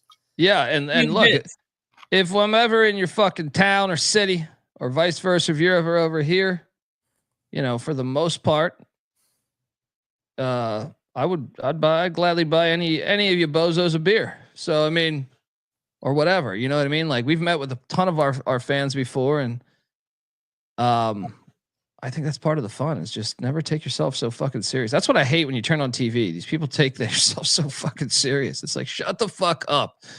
You're just talking about a game that you're not playing in. You guys, perfect phrase that epitomizes this. Did you see the game day clip where? Oh my god, what was that? That was hilarious. Oh yeah, that was funny. I thought it was a good line from her too. It was a good line. I thought I give her credit. What's her name? No, she's really good, actually. She's really good on the mic. What's her name again? I'm drawing a blank too. I never watch it because I'm not awake. I've never watched that show in my life, but she did a good job today. No, she's good. I've seen her before on some other shit, whether it was a halftime show or something. Yeah. I will meet you at a tailgate for an ECU game. That's coming. Carter. She did a great job. Andrea Carter, she's good. Dude, she was talking about Calipari in the fucking Kentucky situation. She goes, "You can't show up to the fucking party with an uglier girl than you had before." And Billis and Greenberg and Jay Will and Reese Davis are like, I'm like, dude, laugh, loosen up. Like, what is wrong with you guys? I wonder if that's some ESPN shit, though. You never know. You know what I mean? Like, but she gets a pass. I don't know. Jay Will tried his hardest not to laugh because he was like this. Yeah, you could see him. I thought you saw Billis kind of smirk, but like Billis got it. I think was just like Greenberg was just stone cold. Like, why did you say that? Yeah. It's like, Greenberg should never be on TV again. I mean. If he doesn't think Steph Curry's good enough to play for G, that's the best story. I don't know if I can listen to him anymore. Just hold on. Can we talk about that for a second? What a retard. Hold on. Willie says this is a great show indeed, fellas. Even though I lost some sizable bets today, I truly appreciate it. How did you lose? Yeah, I can blow my ass off. I mean, we wager on so many games. If you pick one, there's a lot of bets. Yeah. There's 150 games to go on a Saturday, Mac. but I will say, like, Del Curry was one of the best 6 men in NBA history when I watched. Yep. He could just light it up instantly. Great shooter. Easily the best player that's ever been to Virginia Tech, out of Virginia Tech at the time. I still think now. I still think even to this day. He caused Seth Greenberg, the sitting head coach, at Virginia Tech and says, "You should check out my son, Steph Curry. I'm sending you the tape, and you don't fucking watch it, or you watched it and said, like, he's not athletic enough." Kramer knows the story. I think he said he watched it and he goes, "Yeah, he's not athletic. Let's not." What? I will play devil's advocate. A lot of teams didn't think he was whatever enough because he didn't go to a high major. Virginia Tech wasn't getting 5 stars. I know. A lot of people swung and missed on Steph Curry. So no, look, you see right now, Izzo's son was at Michigan State. Izzo's son's at Michigan State. You see this all the time in football or basketball. You have a legacy player. You at least put him. Yeah, you can't miss that. You can't fucking miss that. Well, like Izzo's son, it's the coach's son. Just say Barry Sanders' son, Nick Sanders. Yeah, I mean, there's a million of these, dude. There's a million of these. We could go through a ton of these. You know what I mean? Like, you have to say yes, come here, because if you're right, and like, how often do you see it this day and age with like the NFL or NBA bloodline? Normally, they're pretty much like shoo-ins for fucking making the NFL or NBA. So when I worked at West Virginia, I'm not going to name him because I don't want to name him on the show. One of our assistant coaches was Del Curry's roommate at Virginia Tech. And he tells a story about this exact scenario. He goes, Del Curry reached out to Seth Greenberg and he goes, "Hey, my son, he's a little undersized, unathletic, but he shoots the shit out of the ball. He's good enough to play at Virginia Tech. Right now, he doesn't look exactly the part, but he's going to be a stud." And Seth Greenberg blew off Del Curry. And Davidson went to the fucking Elite Eight, right? Yeah, this 16. Is Steph fucking Curry we're talking about. It's just like, dude, how out of touch are you? Like, what are you doing? And then I gotta listen to his bald ass on TV every day. I'm just like, when I see him, I'm muted. I'm just like, nah, fuck this dude. Yeah, I mean, I got no ill will towards the guy. I just think like you got to put him on scholarship, you know, or at least have him come to the fucking university and do some practices or something. Shout out El Shoot Tiger. Yeah, thank you, El Shoot Tiger. Appreciate you, brother. Eastern Illinois 76, Lindenwood 70. Didn't you bet Eastern Illinois? Yeah, they won. There we go. Nice call. Already familiar with the gym. Yeah, I thought he was stretching. I thought he was stretching. They went 3-0 this week. They went 3-0 this week. E-I-E-I-O. And on his farm, oh yeah, it's E-I-E-I-O. We double locked Southern Indiana and ate shit though. Southern Indiana team bothers me. Bad play. EIU is going to win the Valley. It's foregone after this week. That's what I've seen. Delaware State drilled Coppin State. Troy drilled ULM. But this is a great comment from Darth Vapor. He goes, Kevin Curry didn't look the part at Davidson, and they still almost beat us as Kansas. Dude, exactly. Like, well, I mean, it's just like, dude, it's just terrible because, like, I mean, Del Curry's own teammate was fucking Muggsy Bogues, who played in the NBA for 20 fucking years. You know what I mean? Like, Del Curry's the best player in program history. Like, I know, you just have to listen to him. Sign his son. You just have to listen to him. Yes. No one else is even close. I'm trying to think who the second best player is. Bimbo fucking Coles? Bimbo Coles is the second best player from Virginia Tech. All right. If he calls, you still take Bimbo Coles' son, and his fucking dad is named Bimbo. All right. So please. We double lock Tennessee State and we hit. Get 4.5. Overtime, lose by 2.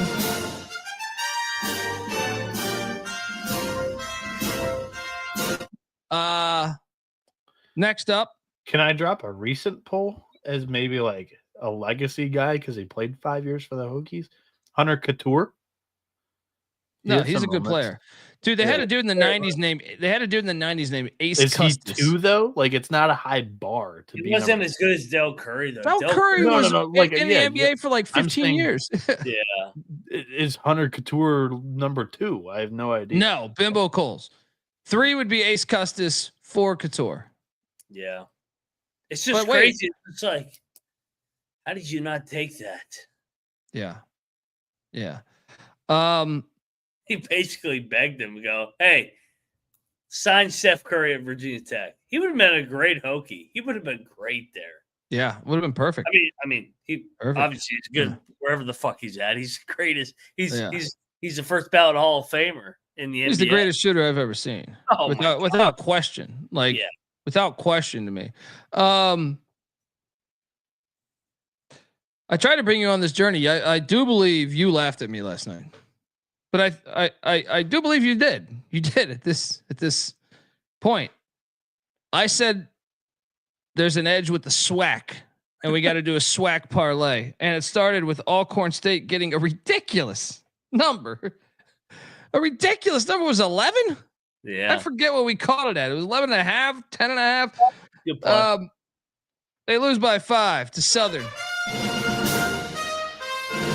That was the first leg of my parlay. 5-team parlay that hit for, well, what was it? $1,279, I believe, and change. Illinois State took care of Valpo. We picked that correctly, I believe. You ate shit on Air Force. I picked San Jose State, didn't bet it as San Jose State covered. Your thoughts on this one? Fucking Air Force. How do you not cover this game? What did they lose by 11? 11. Why couldn't they just get blown out? Right.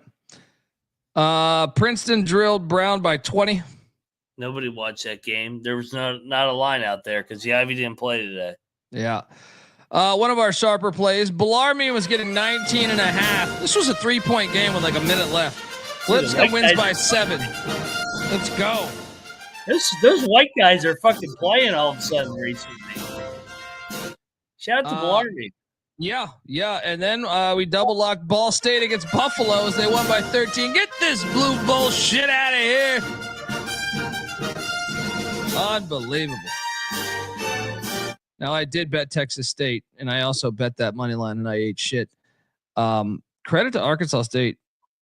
Arkansas State is, I think, the one team we can trust in the Sun Belt. I think that's the one team we can trust in the Sun Belt. I'll throw Troy in there. I like Troy. You know why? Because he ain't going to be there next year. Brian Hodson.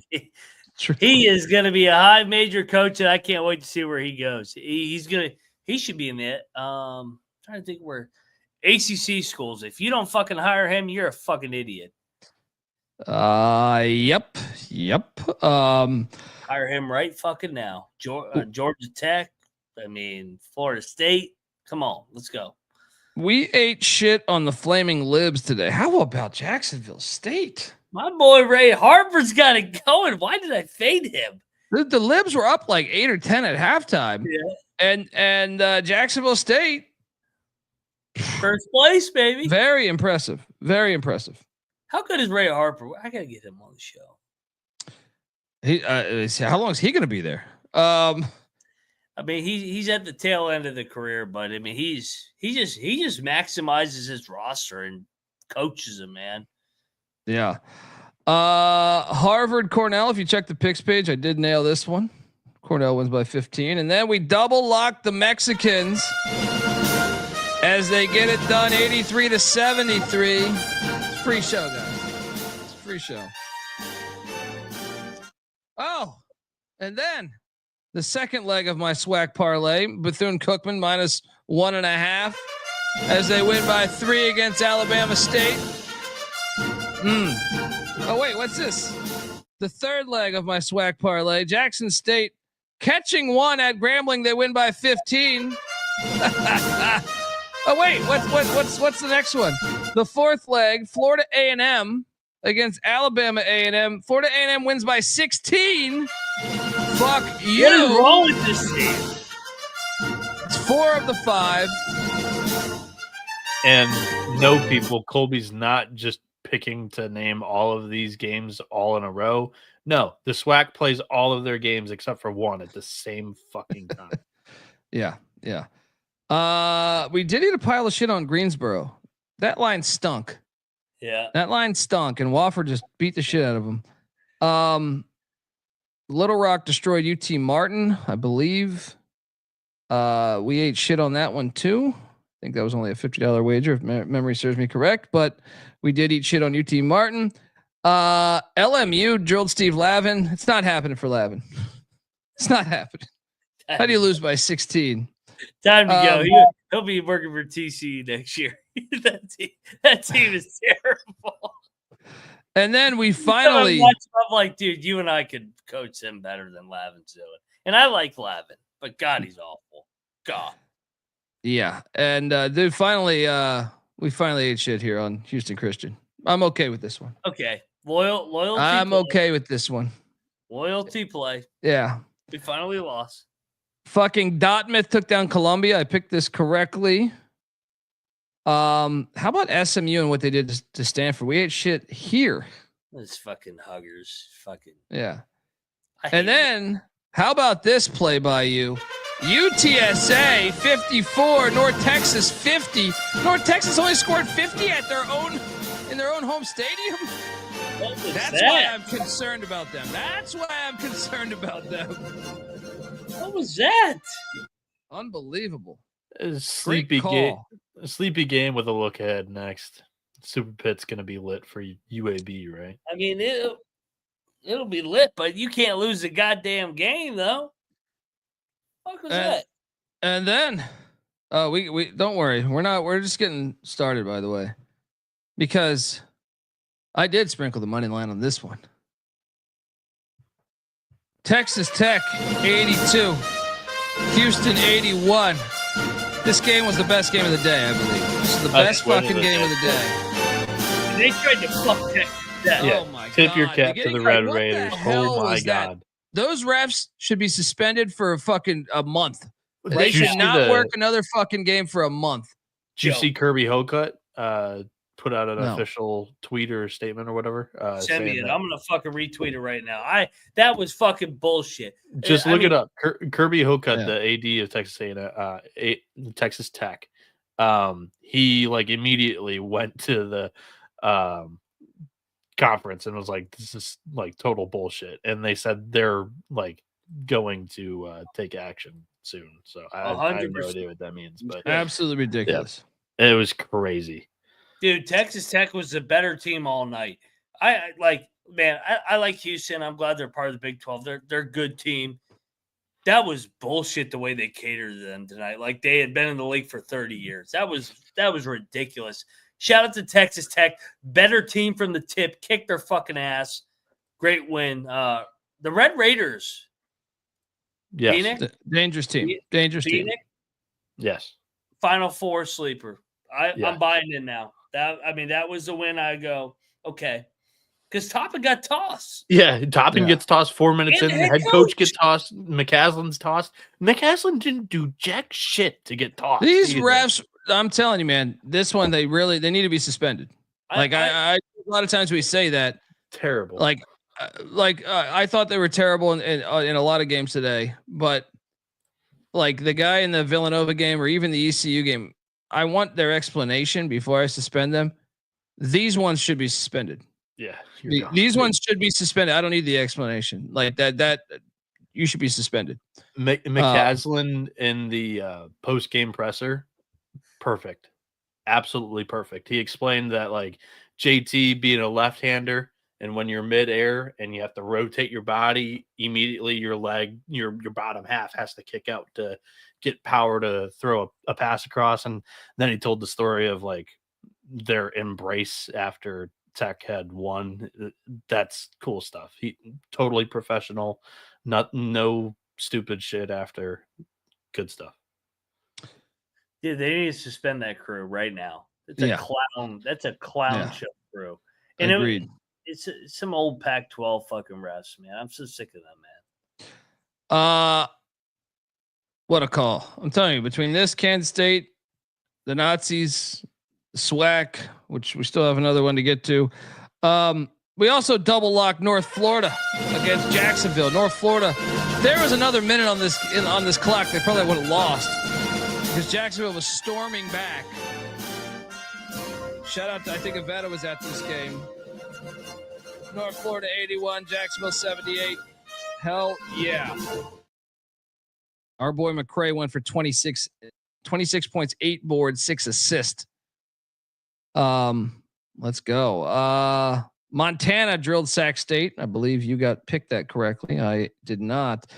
Yale drilled Penn. We didn't have the line on that. But you know, another one of our terrible plays was LSU.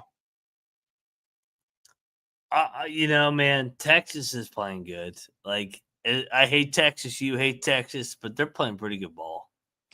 Yeah. And then let's just get to it.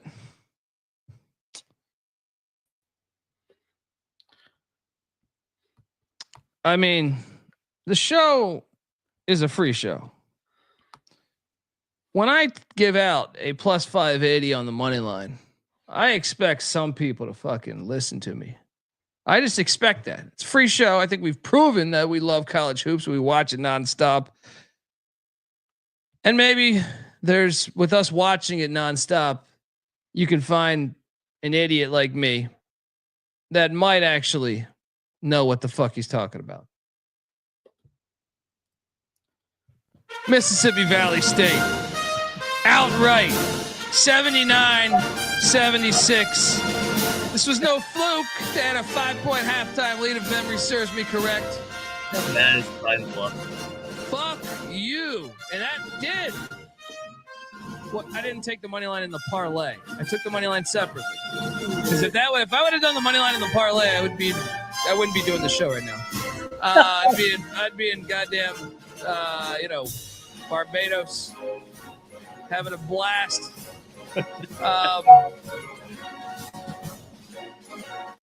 I mean, just want to let the good people know. And by the way, one of the baffling things as I was watching this game was Dr. Bradley played. Did not have that. He'd only played 7 games prior to this. He fucking played, Doctor, and he had 29 points. Insane. Thought he was in the portal. How can you be in the portal and play? Same thing happened with John Poulikaitis at Yale earlier this year too. I don't understand it. Unbelievable. But we still hit. Mac, you made fun of me last night. I did. Good win. I mean, I said either Valley State was going to win or Pine Bluff was going to win by 30. How bad is fucking Pine Bluff? Good God. You guys are fucking awful. Honestly, the free throw line was the difference. Pine Bluff, I mentioned that nugget last night. You guys made fun of me for bringing up analytics. I didn't. He did. Pine Bluff, 13 of 26 from the free throw line, 50%. Valley, 25 of 33, 76%. That told the fucking story in the game. You also mentioned rebounding too. Give into this fucking computer fucking queer shit. Like, don't do that shit. You guys want to hear the update? Hey, nice win. Don't fucking go all the analytics. Fucking will be the game. So Ken Palm, prior to today's action, had Arkansas Pine Bluff on a neutral floor, 14 points better than Mississippi Valley State. Guess what the new update is? 363. It's probably still off. 11.5.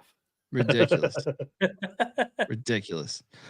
Shout out to J-Mac. He hit a 16 parlay because Valley State was the last leg. There we go. Yeah, I hit that parlay. I was tap dancing in the fucking house. Wife's asking me what's going on. She's probably like, why are you watching that game on your phone on the 8-inch screen? It's like, why are you watching a game with 6 people there? I do it every night, sweetheart. Okay, this was one of our worst plays. Was in similar fashion to Richmond.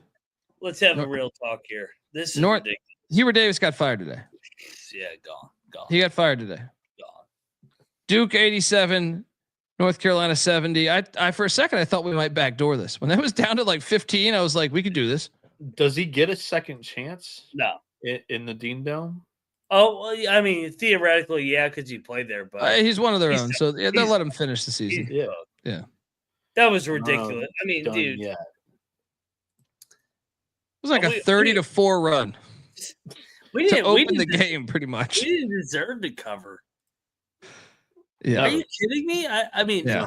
Colby, I mean, you've been. No, watching you're right. You're right. I watched the whole fucking game, dude. even when it was a blowout, I moved it from the main TV to the side just in case, because the history of this game. God, dude. Yeah. UNC fucked the under. They went on a 18-3 run to fuck. That's what I'm saying. When they went on that run, I thought we might steal it. But dude, that's Duke, a fucking joke by Carolina tonight.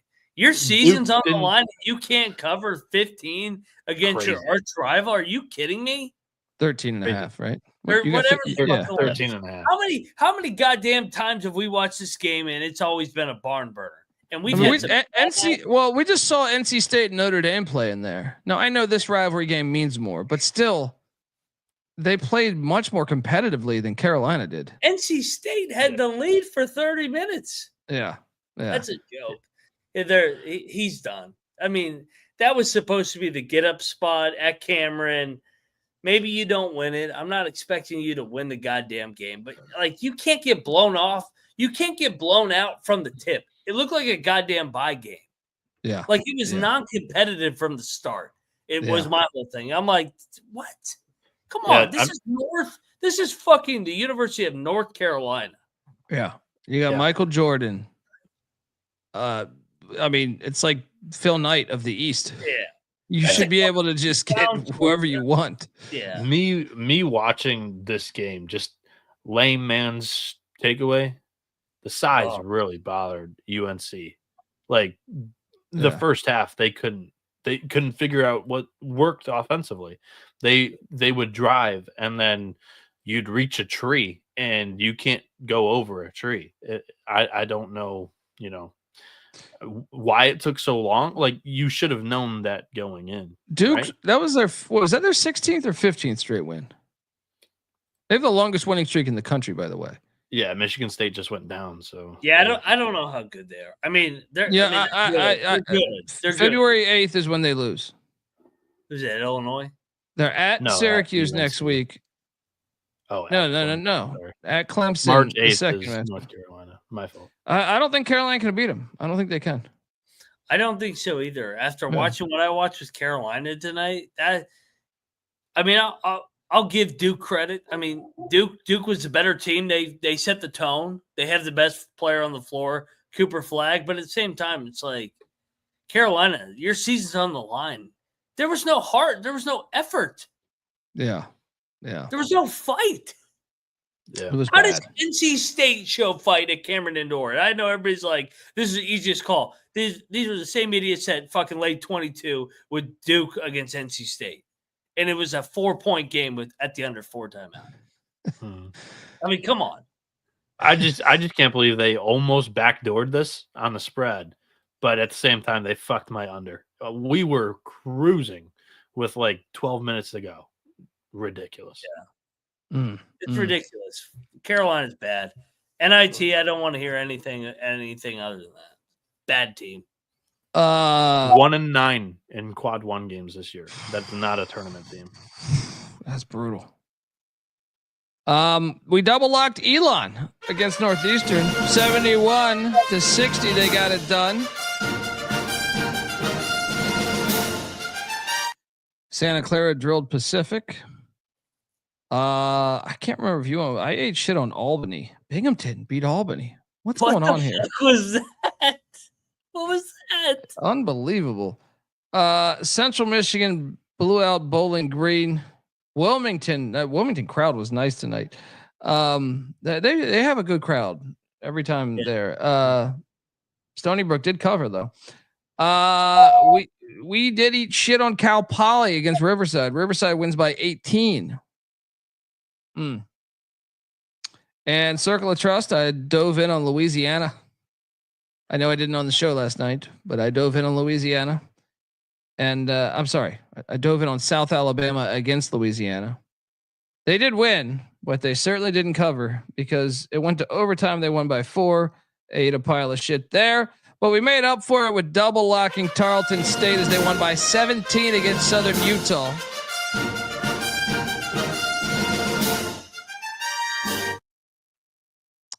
Also, I don't know what you picked here, but Wyoming plus the points. Wyoming almost won outright. They led the entire game. What is up with San Diego State and trailing the entire game and coming back? It's happening too much right now. I'm a little worried. I'm a little worried. Yeah. Portland State covered against Montana State. I was on that one, and then we did bet UMKC, and they got drilled by. Or what the fuck's happening with UMKC? Or did you not go? Is this me solo? No, I bet it with you. I hate UMKC, man. I'm done.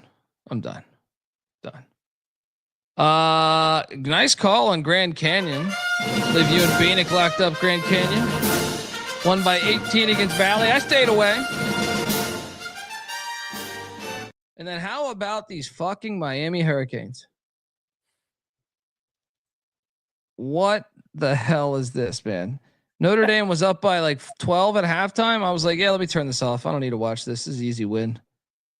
Miami outscores them by 17 in the second half.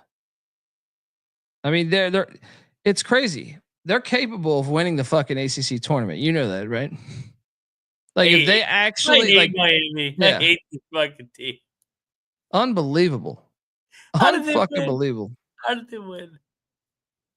Unbelievable. Northridge drilled Bakersfield. I'm glad I didn't bet that. I thought about it. Northridge is sneaky fucking good. Yep. Then we had a little lock battle last night. You were on Marquette. I was on UConn. Oh. And now we get the phony UConn 77, Marquette 69. Fuck you, Marquette. This was an ass whooping. Terrell brought up a good point. And I didn't fact check it, but I know he's a huge Shaka Smart guy because Terrell grew up in Southern Virginia. Shaka Smart was at VCU. He goes, Dan Hurley always fucks up Shaka Smart. No, that's not true. No? Shaka beat him in the fucking Big East tournament 2 years ago. Semifinals. Fucking UConn talked swept them. Yeah, UConn talked all that fucking shit 2 years ago. I mean, UConn was better tonight. UConn deserved from the minute this game tipped. Yeah. I actually expected it to be like a fucking really good game. So did I. It sucked. Yeah. Yeah. UConn just dominated them. Very impressive stuff. Marquette will win the rematch, though. That was embarrassing tonight. And I expect Cam Jones and company because UConn's phony. That was a good one. Also was highest capacity crowd Marquette basketball's ever had in program history. Damn, and they have a rich program too. Darth Vapor, he goes, I want each of your national championship pick as of February 1st. His pick is Alabama. Shout out to Darth Vapor, $20 donation. The fucking UConn fans chirping the chat. You guys are fucking phony. I will where are they at? I gotta start displaying some of their comments. I was showing the donation. They're gonna lose in the 5-12 game just like they did against. I want to see them dance on Max Grave. Dan Hurley's gonna go into fucking rehab in the offseason. My pick is Auburn, and I get to say that without hesitation because that was my pick.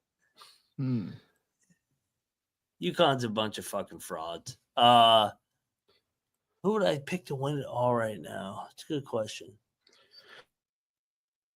Are we doing futures or who do we think would win the national championship? I think it's just who you think would win because he took Bama. I don't think it's futures.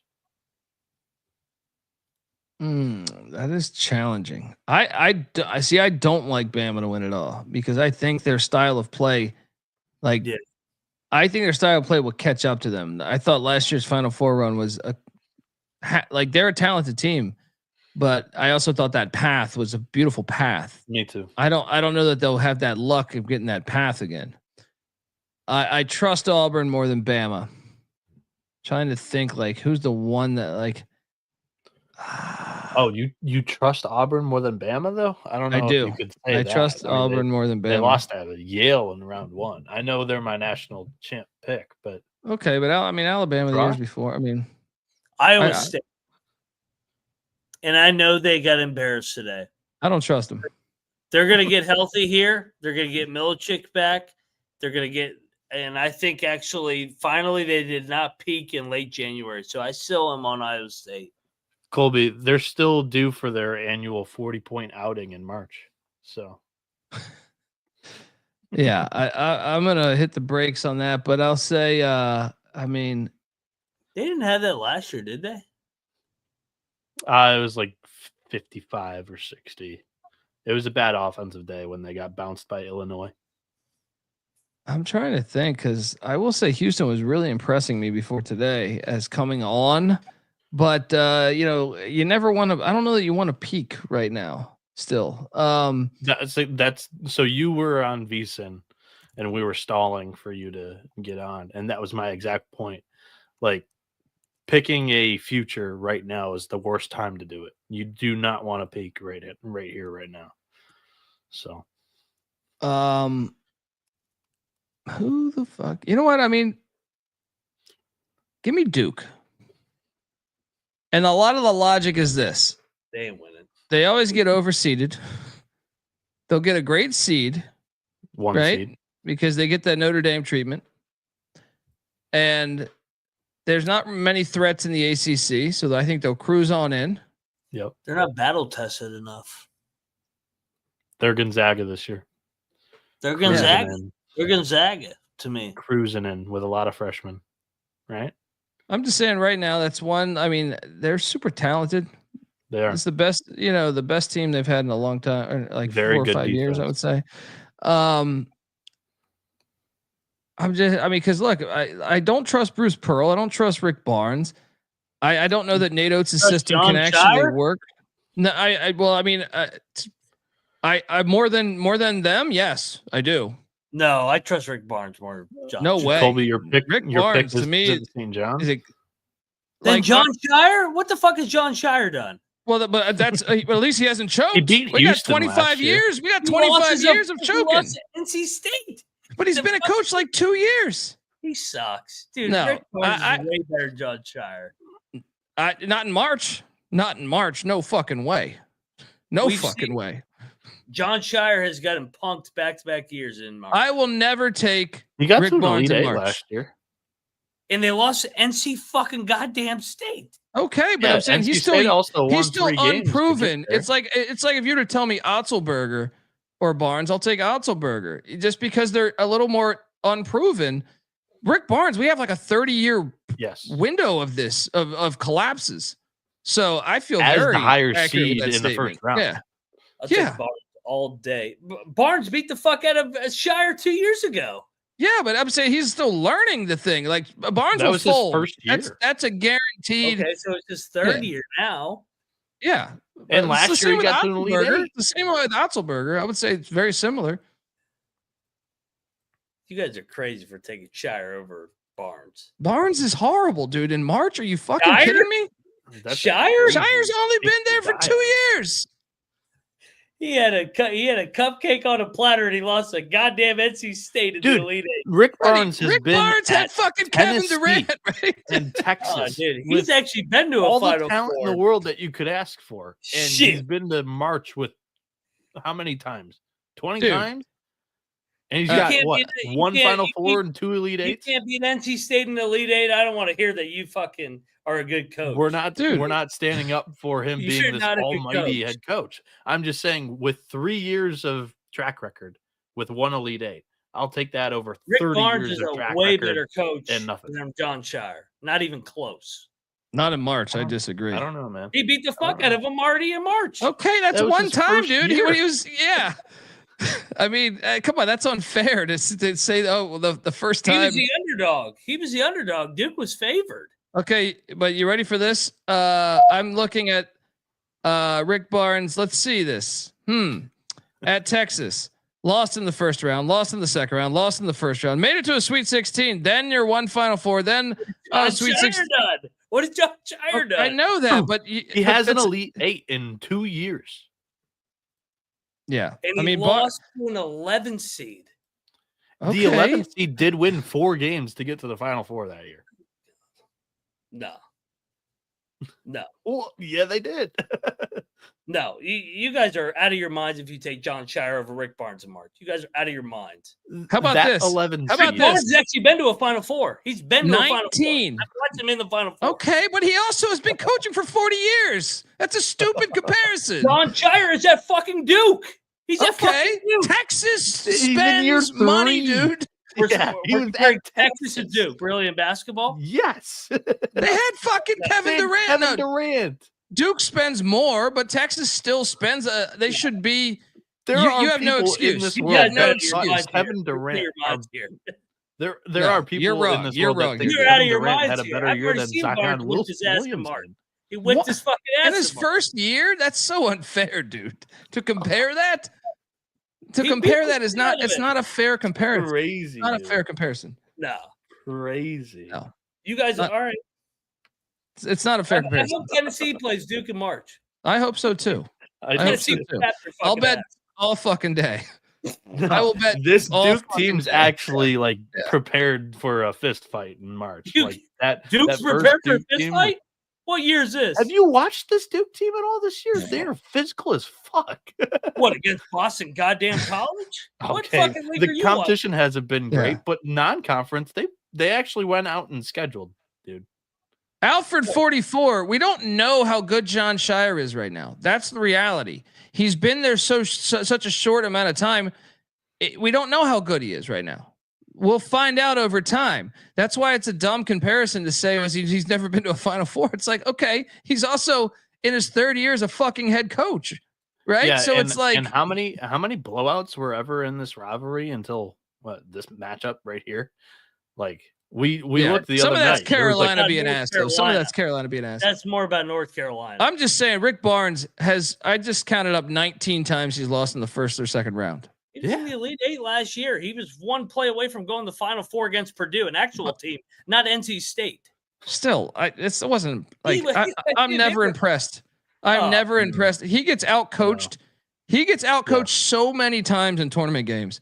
He Yeah, did. last year Connect scored like Colgate- 36 points and they Colgate still should have lost. beat them as a 215 a couple years ago. Colgate just completely outcoached them. The game goes to overtime. He squeaks by there, but they lose the next round. Right? He's one of the most overrated tournament coaches. No. I mean, I don't even know if he's overrated anymore because I feel like everyone knows. Yeah, But, I think a lot of people tear him to shreds. But back in the Honestly, day, I thought last back in year the day, was a he little was overblown. overrated. He was overrated at one point Yes. when he was at Clemson in Texas. It was like, okay, this guy's going to choke. Yeah. Anyway, He's way better Awesome than fucking Shire's conversation. candy ass. I can tell you that. not in March. The shit in March. What has Rick Barnes Dude, done? We have he a has an 4-year Elite Eight fucking in window. 2 years. Rick Barnes has been to a Final Four. Okay, Been at to a Final Texas. And Shire has been to a Final Four as an assistant coach. K wasn't doing Assistant anything coach? that Are year. you fucking shitting me? Really? K was a puppet. Blowing that year. Coach K. We're putting that on. You want to put Jeff Capel on that fucking resume too? I mean, Really? there's Really? coaches that have magical You- runs to the how Final much? Four. How Porter much do you think Moser Coach went K to the did in Final Four. season? Rick Barnes has like 700 wins and he's been to a Final Four. He's been to countless Elite Eights. Buddy, he has been shit in the NCAA tournament. There is no hiding from that. I'm saying he's more reliable than John Shire in March. Well, we don't know John Shire yet. We know Barnes folds in March. So what do you define losing as a 10-point favorite in an Elite Eight game? Okay, it's 1 year. That's a joke He's had- fucking job. Okay, That's he a did. joke Okay, job. sure. They didn't win that game. We thought they would win that game. Okay, the year before, they got their ass whipped as a 4-point favorite to Tennessee, coached by Rick Barnes. He's a joke Okay. artist too. It's too early to 2 tell year that. sample Yeah, size. it's too early to tell that. It's too early, but you guys are saying he's better than Rick Barnes? Yes. I trust Not even close. I trust the unknown more than what I know. Me too. Yeah. The unknown at Duke. I'll take Yeah. that every day of the week. Okay. Enjoy your round of 32 exit. I will. Let's go. I'm not a Duke fan. You guys had a battle. Bieniek, stay here. Denver, Omaha. Mac covers. Bieniek goes against his boys. I didn't even know this Denver, was a battle. Denver covers by a half a point. Yeah, I almost got lucky and front doored this thing. Your thoughts, Mac, on these Pioneers? They covered. I mean, they didn't win. I thought they'd be live, so I can't tout this one too much. But hey, good cover. I have a better one I want to tout. Oh God, Colby's got to see this one. I think he might like it. This is the coach's son that comes in. Hey, we had a hell of a run, right? Yeah. We're gonna start another one. Yeah. So here's what I think. Tell me. Here's what I think got going in my mind. Okay. Tell us. I think it's time I'm bringing my tag team partner. Oh shit, I forgot about nice. that. Hold on. Here we go. This is Crutchfield's son. Look at him.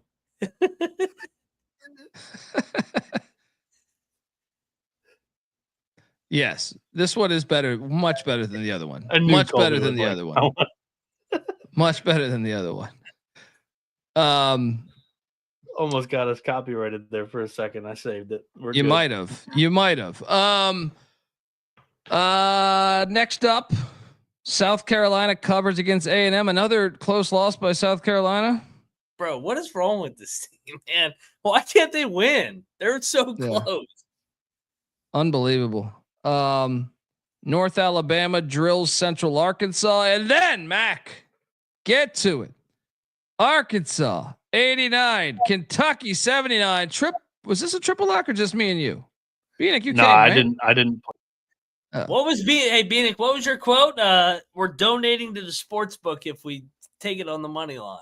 Yeah, we did donate because Ole Miss and Arizona State didn't win, but the one that I didn't think called they'd out win on the money line. Yeah, I didn't think they'd win on the money line. Wouldn't win. Yeah. Well, not only did they win on the money line, they covered the game the other way. Woo! Woo! 89-79. It is quiet in here. It is quiet in here. I bet this. I just took the points. I was like, hey, don't worry. I'll get your ass in. Go Big Blue. Go Big Blue. Where are you I'll have your ass in 10 minutes. Hey, unbelievable. Here's all I'm going to say, man. This reminded me of fucking Indiana Purdue last night.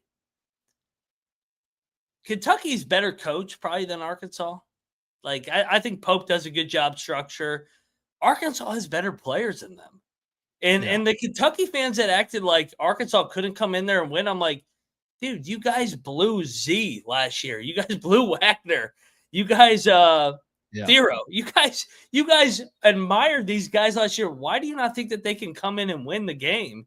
And you have John Calipari, who you could argue if he's a good coach or not. I mean, he's won a national championship with you guys. And I just thought Kentucky was very, very arrogant coming into this game. And I'm happy for Calipari. I actually am. And I don't like Calipari, but I was happy that he went into Big Blue tonight where they pushed him out and they kicked their ass.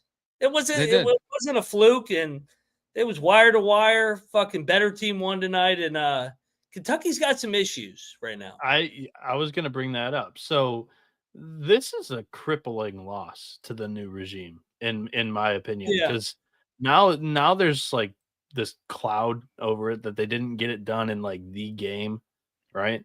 Like that was the one that you circled in the beginning of the season that you had to win. You knew you had to win that one. And to not win it, I am very, very interested to see how this team responds and coach for what it's worth. I think they're going to lose at Ole Miss, but after that, we'll see. Next up is at Ole Miss. It's just so great to watch Kentucky fans get humbled. Like they're like, "Oh, Calipari, he's going to lose every game." I'm like, the rosters aren't that different. Like when you blind eye test, take Calipari and all the drama out of it. Did you really see a big difference in the rosters tonight? Can I tell you as well? Kentucky right now 4-4 in the SEC. Here are the losses: Georgia, Vanderbilt, Arkansas, and Alabama. I mean, that's one good They loss. got really good wins, though. They got really good They wins. have good wins, but I mean, you can obviously see that this is a team that is capable of losing a first-round game with some of these losses on this resume here. They're BYU on steroids. They're BYU in the Kentucky. I like that comparison. Yeah. Like Pope's Same a really colors. good coach. Yeah, Pope's a really good coach, but they look like BYU last year in the Big 12. But better, a little more talented. We double locked Utah State, and whoo! What the fuck is this is the best win in Richard Pitino's career. Yes. This is the best one in his career. Dude, they're that tough. was impressive. That was impressive. New Mexico wins by 19 in Logan. Whoa. Ate shit on that one. But we responded well. Me and Bieniek jumped on UC Santa Barbara as they won by 31 against Long Beach State. Never a doubt.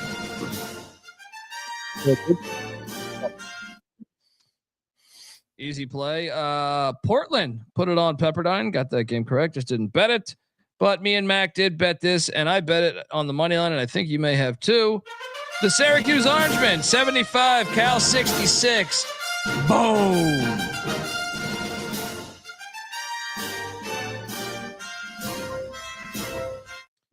And then there were laughs told, jokes.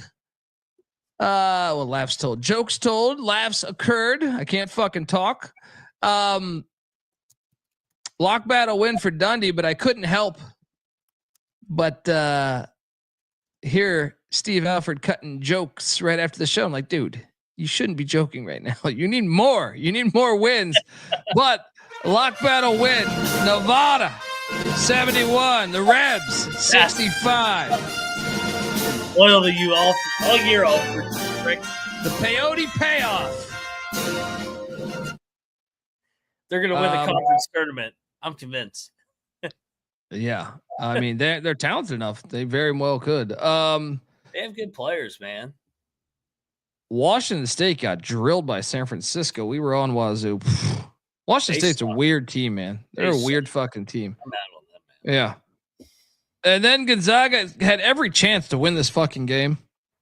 Bieniek wins a lock battle against us as St. Mary's kept missing free throws. I was like, Gonzaga's going to steal this. Shit. Unbelievable. I can't believe they had that many opportunities. But St. Mary's 62, Gonzaga 58. Bieniek battles us and wins. Your thoughts, Bieniek, on a nice lock battle dub? Yeah. I mean, St. Mary's missed plenty of free throws. Gonzaga missed their free throws as well. This game was tightly called. I didn't enjoy it. I thought it was terrible, but at least I think it went both sides, ticky-tacky both ways. But I think St. Mary's has been the better team the entire year here. They didn't schedule a great non-con, and that's part on Bennett. But I don't know if he necessarily expected this from this team either, with losing Mahaney, and they have picked up right where they left off last year, in my opinion. And I thought they were the better team tonight. Mac, your thoughts on the Zags? I mean, I'm happy for St. Mary's because it is always good to see Gonzaga go down. Gonzaga and Kansas, two teams that always find a way to win these kind of games, have not won these games this year. They are. Gonzaga's 0-7 in 2 possession games. Yeah, Gonzaga. I still couldn't help but think watching that. What seed do you think Zags will be this year? 7. I think they're 9. I think though they still could be a super dangerous draw. When you talk, here's one where I'm like, hey, you give me Rick Barnes against Gonzaga in the second round or something. And I'm like, Gonzaga's creeping into the second round, playing a 1 or a 2 seed territory. Oh, Gonzaga would be. They're in the 7 and 10 range here. Yeah. Gonzaga would be fucking. That would be a horrible draw for them. That's what I'm saying. They're going to clip somebody. I think they could. I mean, they're capable of clipping somebody. Yeah, great win for the Gales though. Place was rocking. Great fucking win. I thought that was really impressive. given the fact that Marshall Onis was on the bench during important minutes there too. Dude, so. he didn't play the entire fucking down the stretch. Now I will say they got to learn not to shit the bed so much the final couple minutes, because they did give Gonzaga plenty of chances to get 100% to win this game. Their best two players were on the bench during important minutes. Saxon was fouled out and Marshall Onis was in foul trouble. Like, that was a team win. Harry Wessels, like, his ball sack dropped tonight. Like, he had a huge block on EK in the final minute there to seal it. Huge. Yeah, they did. He did. And final game, triple lock, maybe. I think Bieniek, we triple locked this one. It yes, was. We did. Nope.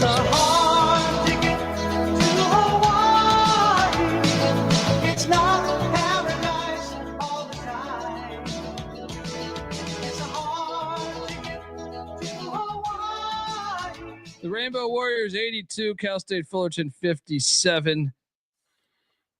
What a great fucking day of college hoops. I love the sport. Game balls. Who do we go? Yeah. Let's get to it. Fire away, Mac. Oh God. Game ball. I mean, Arkansas, man, and specifically Calipari. It was cool seeing him win back at Rupp. The way that they treated him, and he went back there and said, "Fuck you," won by double digits. Old Kentucky, you're not that much better off without him. And you know what? I'm jacked about another opportunity. I'm like, let's go. Now, I met with the team. There is no team. There was a team today, and they got that dub at Rupp. Shout out to Calipari for getting that team only dressed that 8 win. Players, I think. By the way, they were short-handed. How happy is he tonight? Oh my God. Oh yeah. Man, there's a lot of candidates here. I'm gonna go with Baylor. You had been a disappointment this year. You're down big. 20 at half. It's Kansas, which historically in this Big 12, they've been the premier program. You battle all the way back and you win by double digits. Give me a game ball for the Baylor Bears.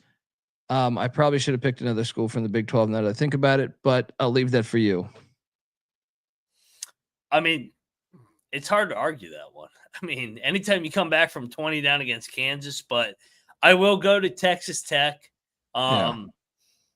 They got fucking jobbed by the refs, and they still won at Houston. This is a real contender. Now they're one game back at Houston, coming down the stretch. Is there a return game in Lubbock? Tech ended the nation's longest home winning streak. It was in the 50s, I believe. Crazy. There's a return game in Lubbock coming down the stretch, guys, February 24th. Imagine if they had not lost that Iowa State game where they fucking led. They're one game 17 back. Had a 17-point lead in that game. Yep. I like them flying under the radar though, Mac. Yeah, I agree. I mean, I know it sounds like we're just doing all Big 12 shit now, but I'm going Kansas State. You went into Ames and won by 19 in Ames. Like, what the fuck? Unbelievable. They were catching 15. They won by 19. Fucking unbelievable. Game ball to the Kansas State Wildcats, who are a dangerous fucking team to play right now. Where are you going with the final game ball for you?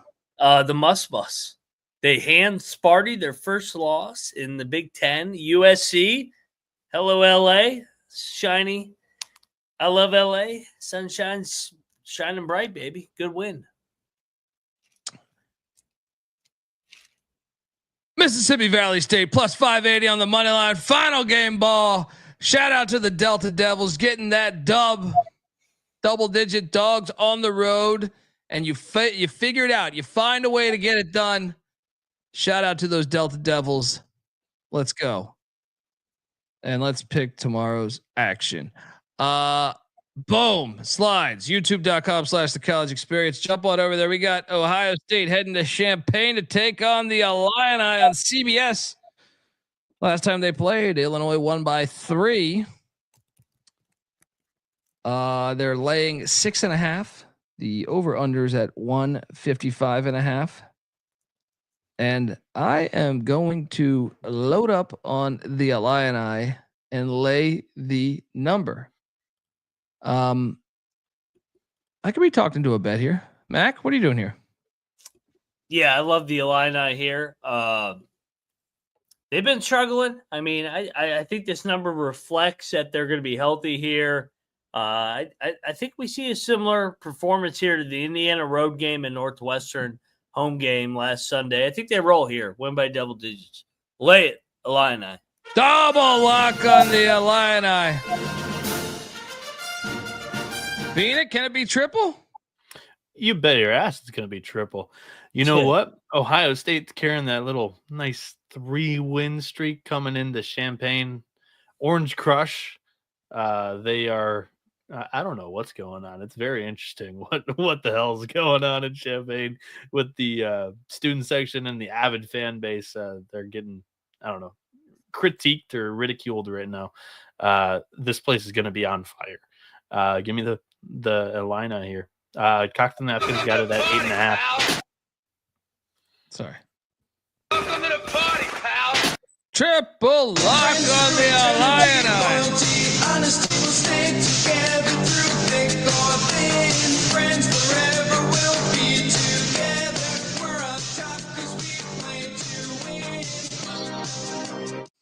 Next up, keep this lock train going. Fairfield is catching 7.5 points in New Rochelle against the Iona Gales. No, I don't care. Give me Fairfield. God loves Stags. Mac, what are you doing here?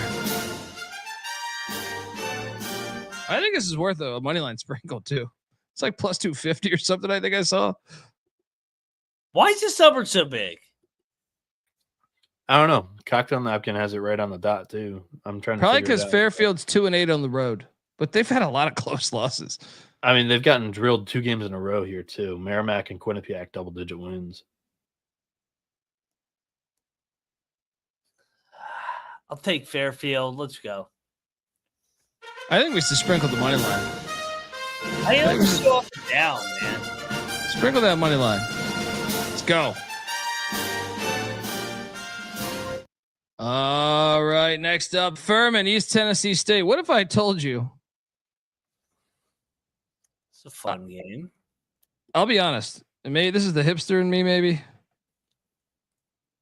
there was 3 games that really caught my eye that I want to watch tomorrow. And I think this is the one I want to watch most. Furman is in Johnson City taking on East Tennessee State. ETSU's laying 3.5 points. Oh boy, ETSU's lost 2 in a row. They're a little more desperate than Furman, who's won 2 in a row. I think we should load up on the Buccaneers minus 3.5, Mac. Yep. I like ETSU at home. I think they're the better team, more athletic team. I'll lay it the 3.5 with the double lock on the Buccaneers of ETSU.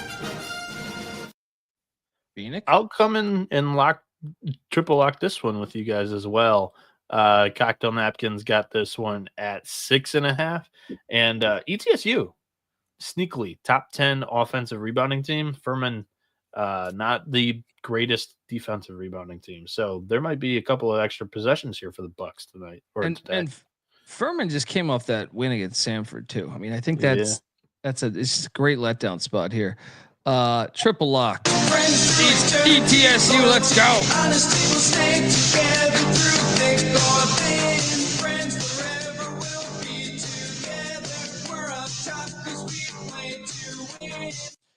Next up, Tulsa's catching 9.5 in New Orleans. I think this is too many. Yeah, it's a lot. I'll take the point. I'll take the points too. I don't think I'm going to bet it though, because I think Tulane's capable of winning by 20. Tulane is off that heartbreaker against Memphis too. I'm still taking the 9.5. No bet. Yeah, take the points. No bet. The Aqueduct, Quinnipiac, slay at 5.5 at Siena. My boys, that covered for me the other night. They played on January 10th, and Quinnipiac won by 19. Give me Siena. Give me Siena, and I might ride that plus 200 money line. I'm gonna bet this. Give me Siena in the points. Let's go.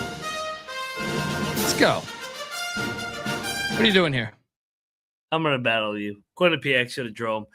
Siena, max effort on Friday night. They played their ass off, but they're going to get drilled here. Quinnipiac rolls. How about this? We can middle this. You can lay the 5.5 because I see a fucking 6.5 out there. There you go. And we can middle this. Yeah. We can middle this here. But anyway, let's do battle in the meantime. Mac on the pack. Dundee on the St. Bernards.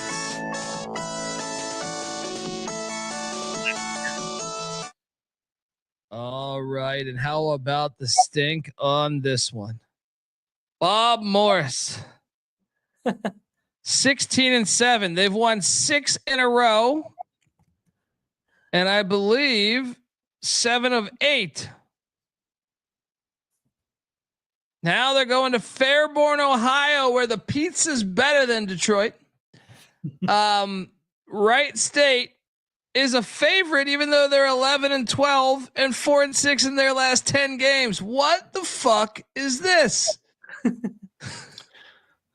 The cocktail napkin doesn't love this, but I kind of like this. I mean, Romo just blew their load against IU Indy. 106 points. We have to take Wright State here. We have to at the Nutter. Yep. Awful loss. Love Wright State. It's a good loss too. 2-pointer to the flightless birds. You guys, I'm in if you guys triple are lock. Let's go triple lock. Wright State, the Vikings, minus 2.5. Whoa. Where the hell's this sound drop? Triple lock on the Vikings of Wright State as they rape and pillage. Jesus. No. I mean, Vikings did that. If I was, talking historically, they did that for a long amount of time. Both of these nicknames are cancelable because Romo's the Colonials. That's very offensive. Very offensive, right? Very. The guy holding a flag is very offensive too, apparently these days. Our country's flag back in the 1800s. That's very offensive. Very offensive. West Virginia's at Cincinnati. I have long said that this should be a rivalry. I have long said that, like, if I'm forced to not have the backyard brawl in football every year, which I am, unfortunately, I think West Virginia and Cincinnati should end the season every single year. And I also think they should showcase their basketball games every single year. Play one on the final game of the season, play the other one at a big, maybe this spot. I don't know. Cincinnati's laying 5.5. Has this line moved at all? No, still 5.5. 5.5 against Dub V. I'm kind of thinking about laying it, but talk to me about why I shouldn't. I'm not going to talk you off it. I don't like the spot. I'm going to take the points. I think it's going to be a 1-possession game, but I don't like the way the Mountaineers are playing right now, me personally. It's flat 5 out there. Check the picks page. I might bet this. So Matt, you're allowed to dislike the way that your team's playing, but I'm not allowed to dislike the way that my team's playing. Well, he wasn't calling for the coach to be fired. Neither was I. Leave, I didn't leave. Lost 3 in a row. I said if he left, I wouldn't be too upset. It's not fair because that was my quote. You're off a road win. West Virginia's off. Yeah, you were bitching off where was West Virginia last year? We could play the same game. Noah, look at what they've done in the last 3 games. They've actually lost all 3. You have 13 wins this year. No, I have said it's been a great year. Now, tomorrow, if I'm predicting the game, I think Cincinnati's going to win personally. Do I think they're going to win by 5? I don't know. I think it's going to be a one-possession game. Yeah. I'm not trying to start too much shit, but I'm just giving it right back to you. I think I don't think that's a fair comparison, Noah. I don't think it's a fair comparison. You bitched about a road because you were so negative about that. He was not that negative about that. You were. I wasn't dude. negative about the fact of the win. I was negative about the fact that they didn't cover. I know. That's what I'm saying. Because they can't pull away from anybody. That's bitching. They're not comparable. They were not comparable. We're a 5-point underdog. Do I think we're going to win? I don't know. I probably not.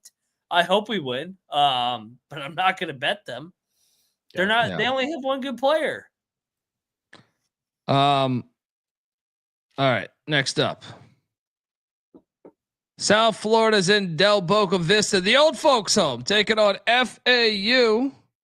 FAU is laying 8.5. It was a 4-point game last time they played. USF's 1-6 on the road, but does this count as a true road spot? Give me the points. Technically, yes, but give me the points as well. I'm with you. The Mount St. Mary's is in Jersey City taking on St. Peter's. St. Peter's is laying 4.5 points. What? We should bet St. Pete's. I actually see it at 3.5 too right now. I mean, make it make sense. A 7-win team against a 12-win team. Mount St. Mary's just beat Merrimack by like double digits, or they were up double digits. Let's fade the team off an unbelievable win. All right, I'll join you on this. Yep. Peacocks. Let's go. Lay the 3.5 with the Peacocks. Double lock there. Manhattan, the Jaspers. Whoo. This is another one that's similar to that. Jaspers 10-9, 1-2 straight, taking on fucking Sacred Heart. It has 1-2 straight. I just can't do this. I think Montana. Sacred Heart beat fucking Canisius and Niagara. That means nothing to me. I think Manhattan's a better basketball team. Give me Manhattan plus 120. It's a little stinky to me though, which is why I might not bet this game. It is stinky. Manhattan's in 4th place. They're a better team than Sacred Heart. I agree. Let's bet Manhattan. All right. Let's go. Let's dive into it. Jaspers plus 120 on the money line. Let's go on that. Yeah. Next up, we got Evansville heading into Nashville, taking on Belmont. This line has gone up a point. They're laying 11.5 currently. Eesh. Belmont lost that heartbreaker to Illinois State the other day. I'm gonna lay the 11.5. Yeah, feels like a lay spot. I mean, Evansville's been playing well. Let's fade him here. I think Belmont wins by 15 plus. What has Evansville done lately? They've won 2 straight too. It was a close game the first time they played. Let's bet Belmont. Let's go. Yeah. I agree with you. I think it's a Belmont. Let's take these Bruins minus the points. IPFW is heading into Milwaukee, taking on these Panthers. Both teams have 15 wins. PFW won by 5 on January 8th, but Milwaukee is 9-1 at home, and that is why I will lay the 3.5 with the Panthers. I'm excited to watch this game tomorrow. What are you doing here? Are you betting Milwaukee? I could be talked into it. I'm on Fort Wayne. I'm locking up Fort Wayne. I think they're going to win the game outright. They disappointed us the other night. I think they bounce back here. Battle? Yeah, let's go. We should have a battle. It's good to talk shit. Let's have some fun. Dundee on the Panthers. Mac on IPFW.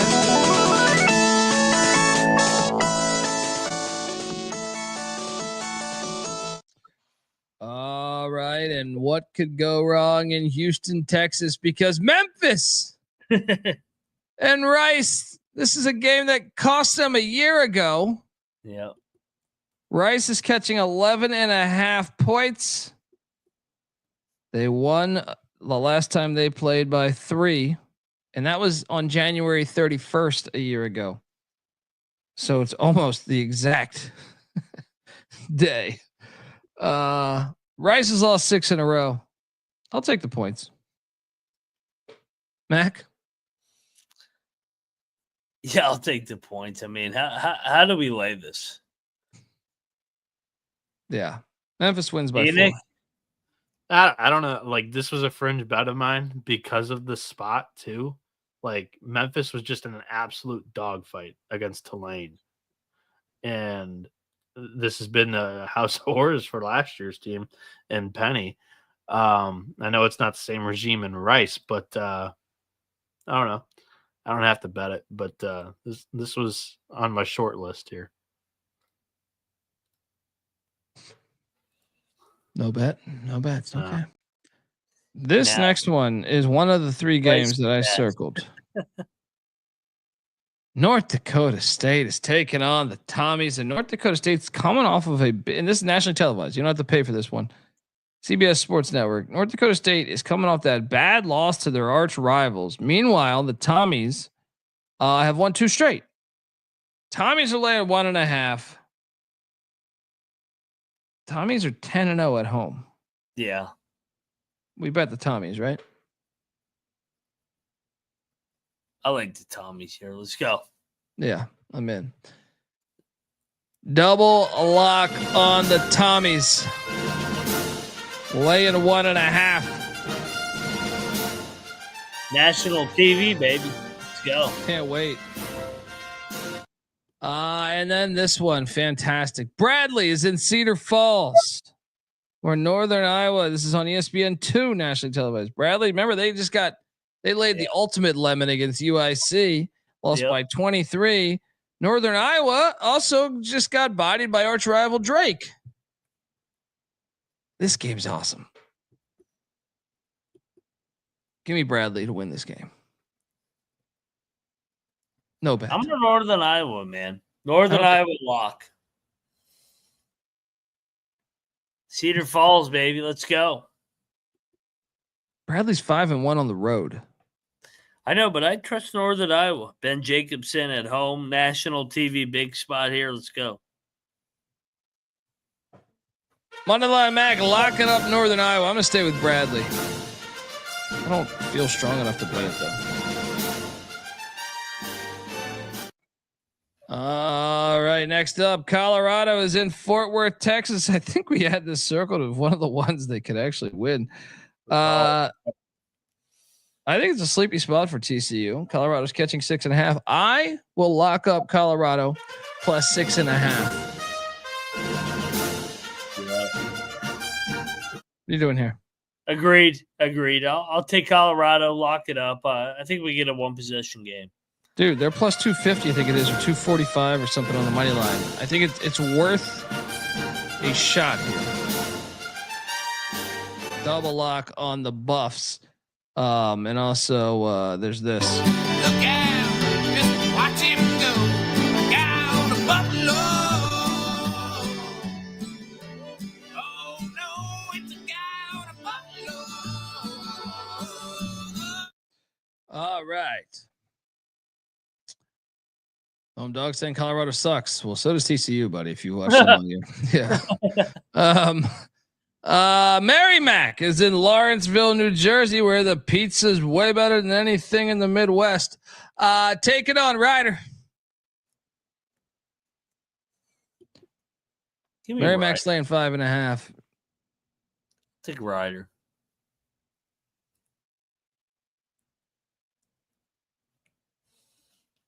I'm gonna bet Mary Mac. You Mary Mac minus 5.5. Bounce back spot. Let's go.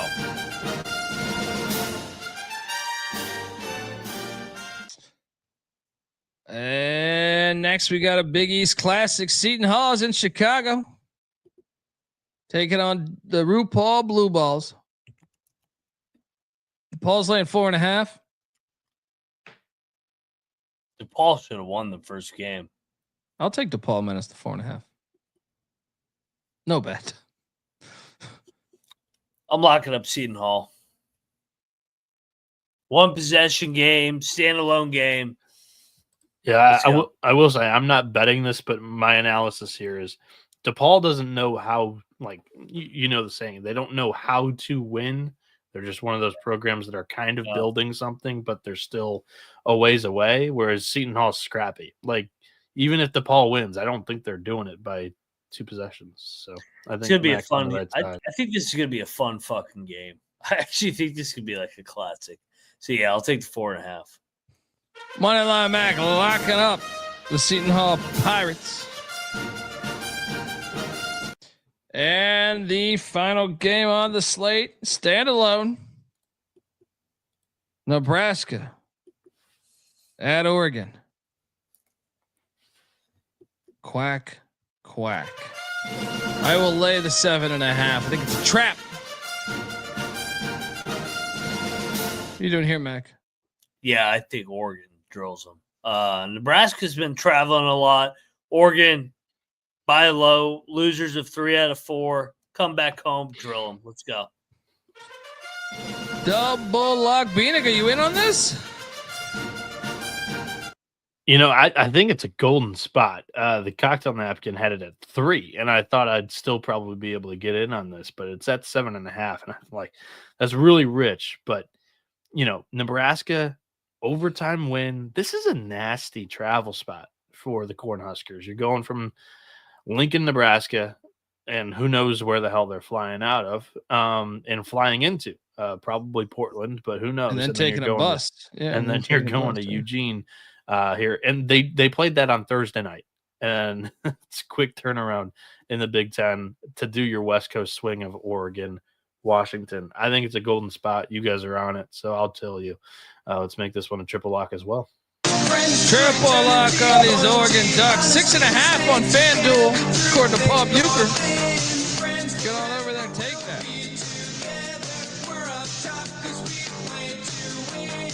All right, best bets of the show. Oop, I fucked that up. My bad, Bieniek. We're working on it. My favorite plays on the board. I will go with East Tennessee State. I will also go with Illinois. What are we doing? I'm going to do 4. At 3.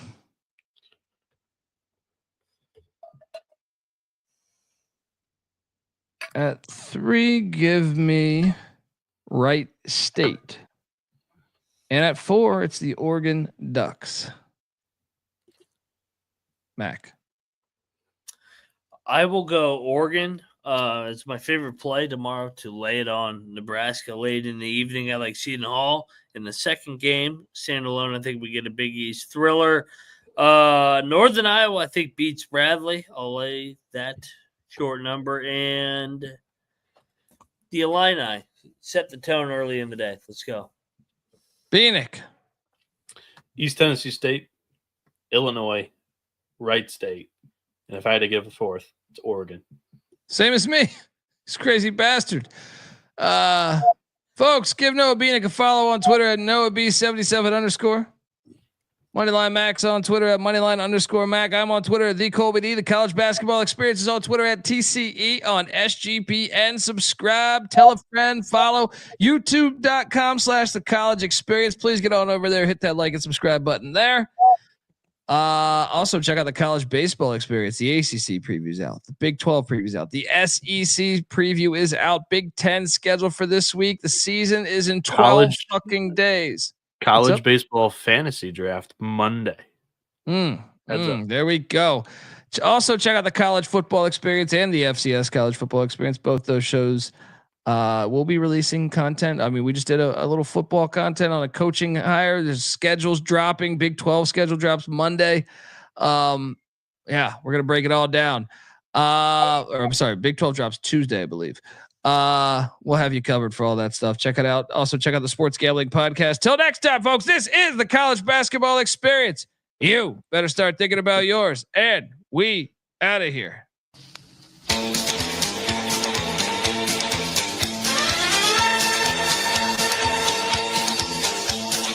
If you see him on the street, then tip your hat his way. You'll know just where he's headed and which game he's gonna play. He's a sharpshooter gunman and always aiming high. You win any gunfight, his limit is the sky. We're the gunslingers from San Antonio. We're the gunslingers on the road or at home. Remember the Alamo, for such as we are known. We're the gunslingers from San Antonio. And when we're away, we do in our job. We're keeping law and order at home and abroad.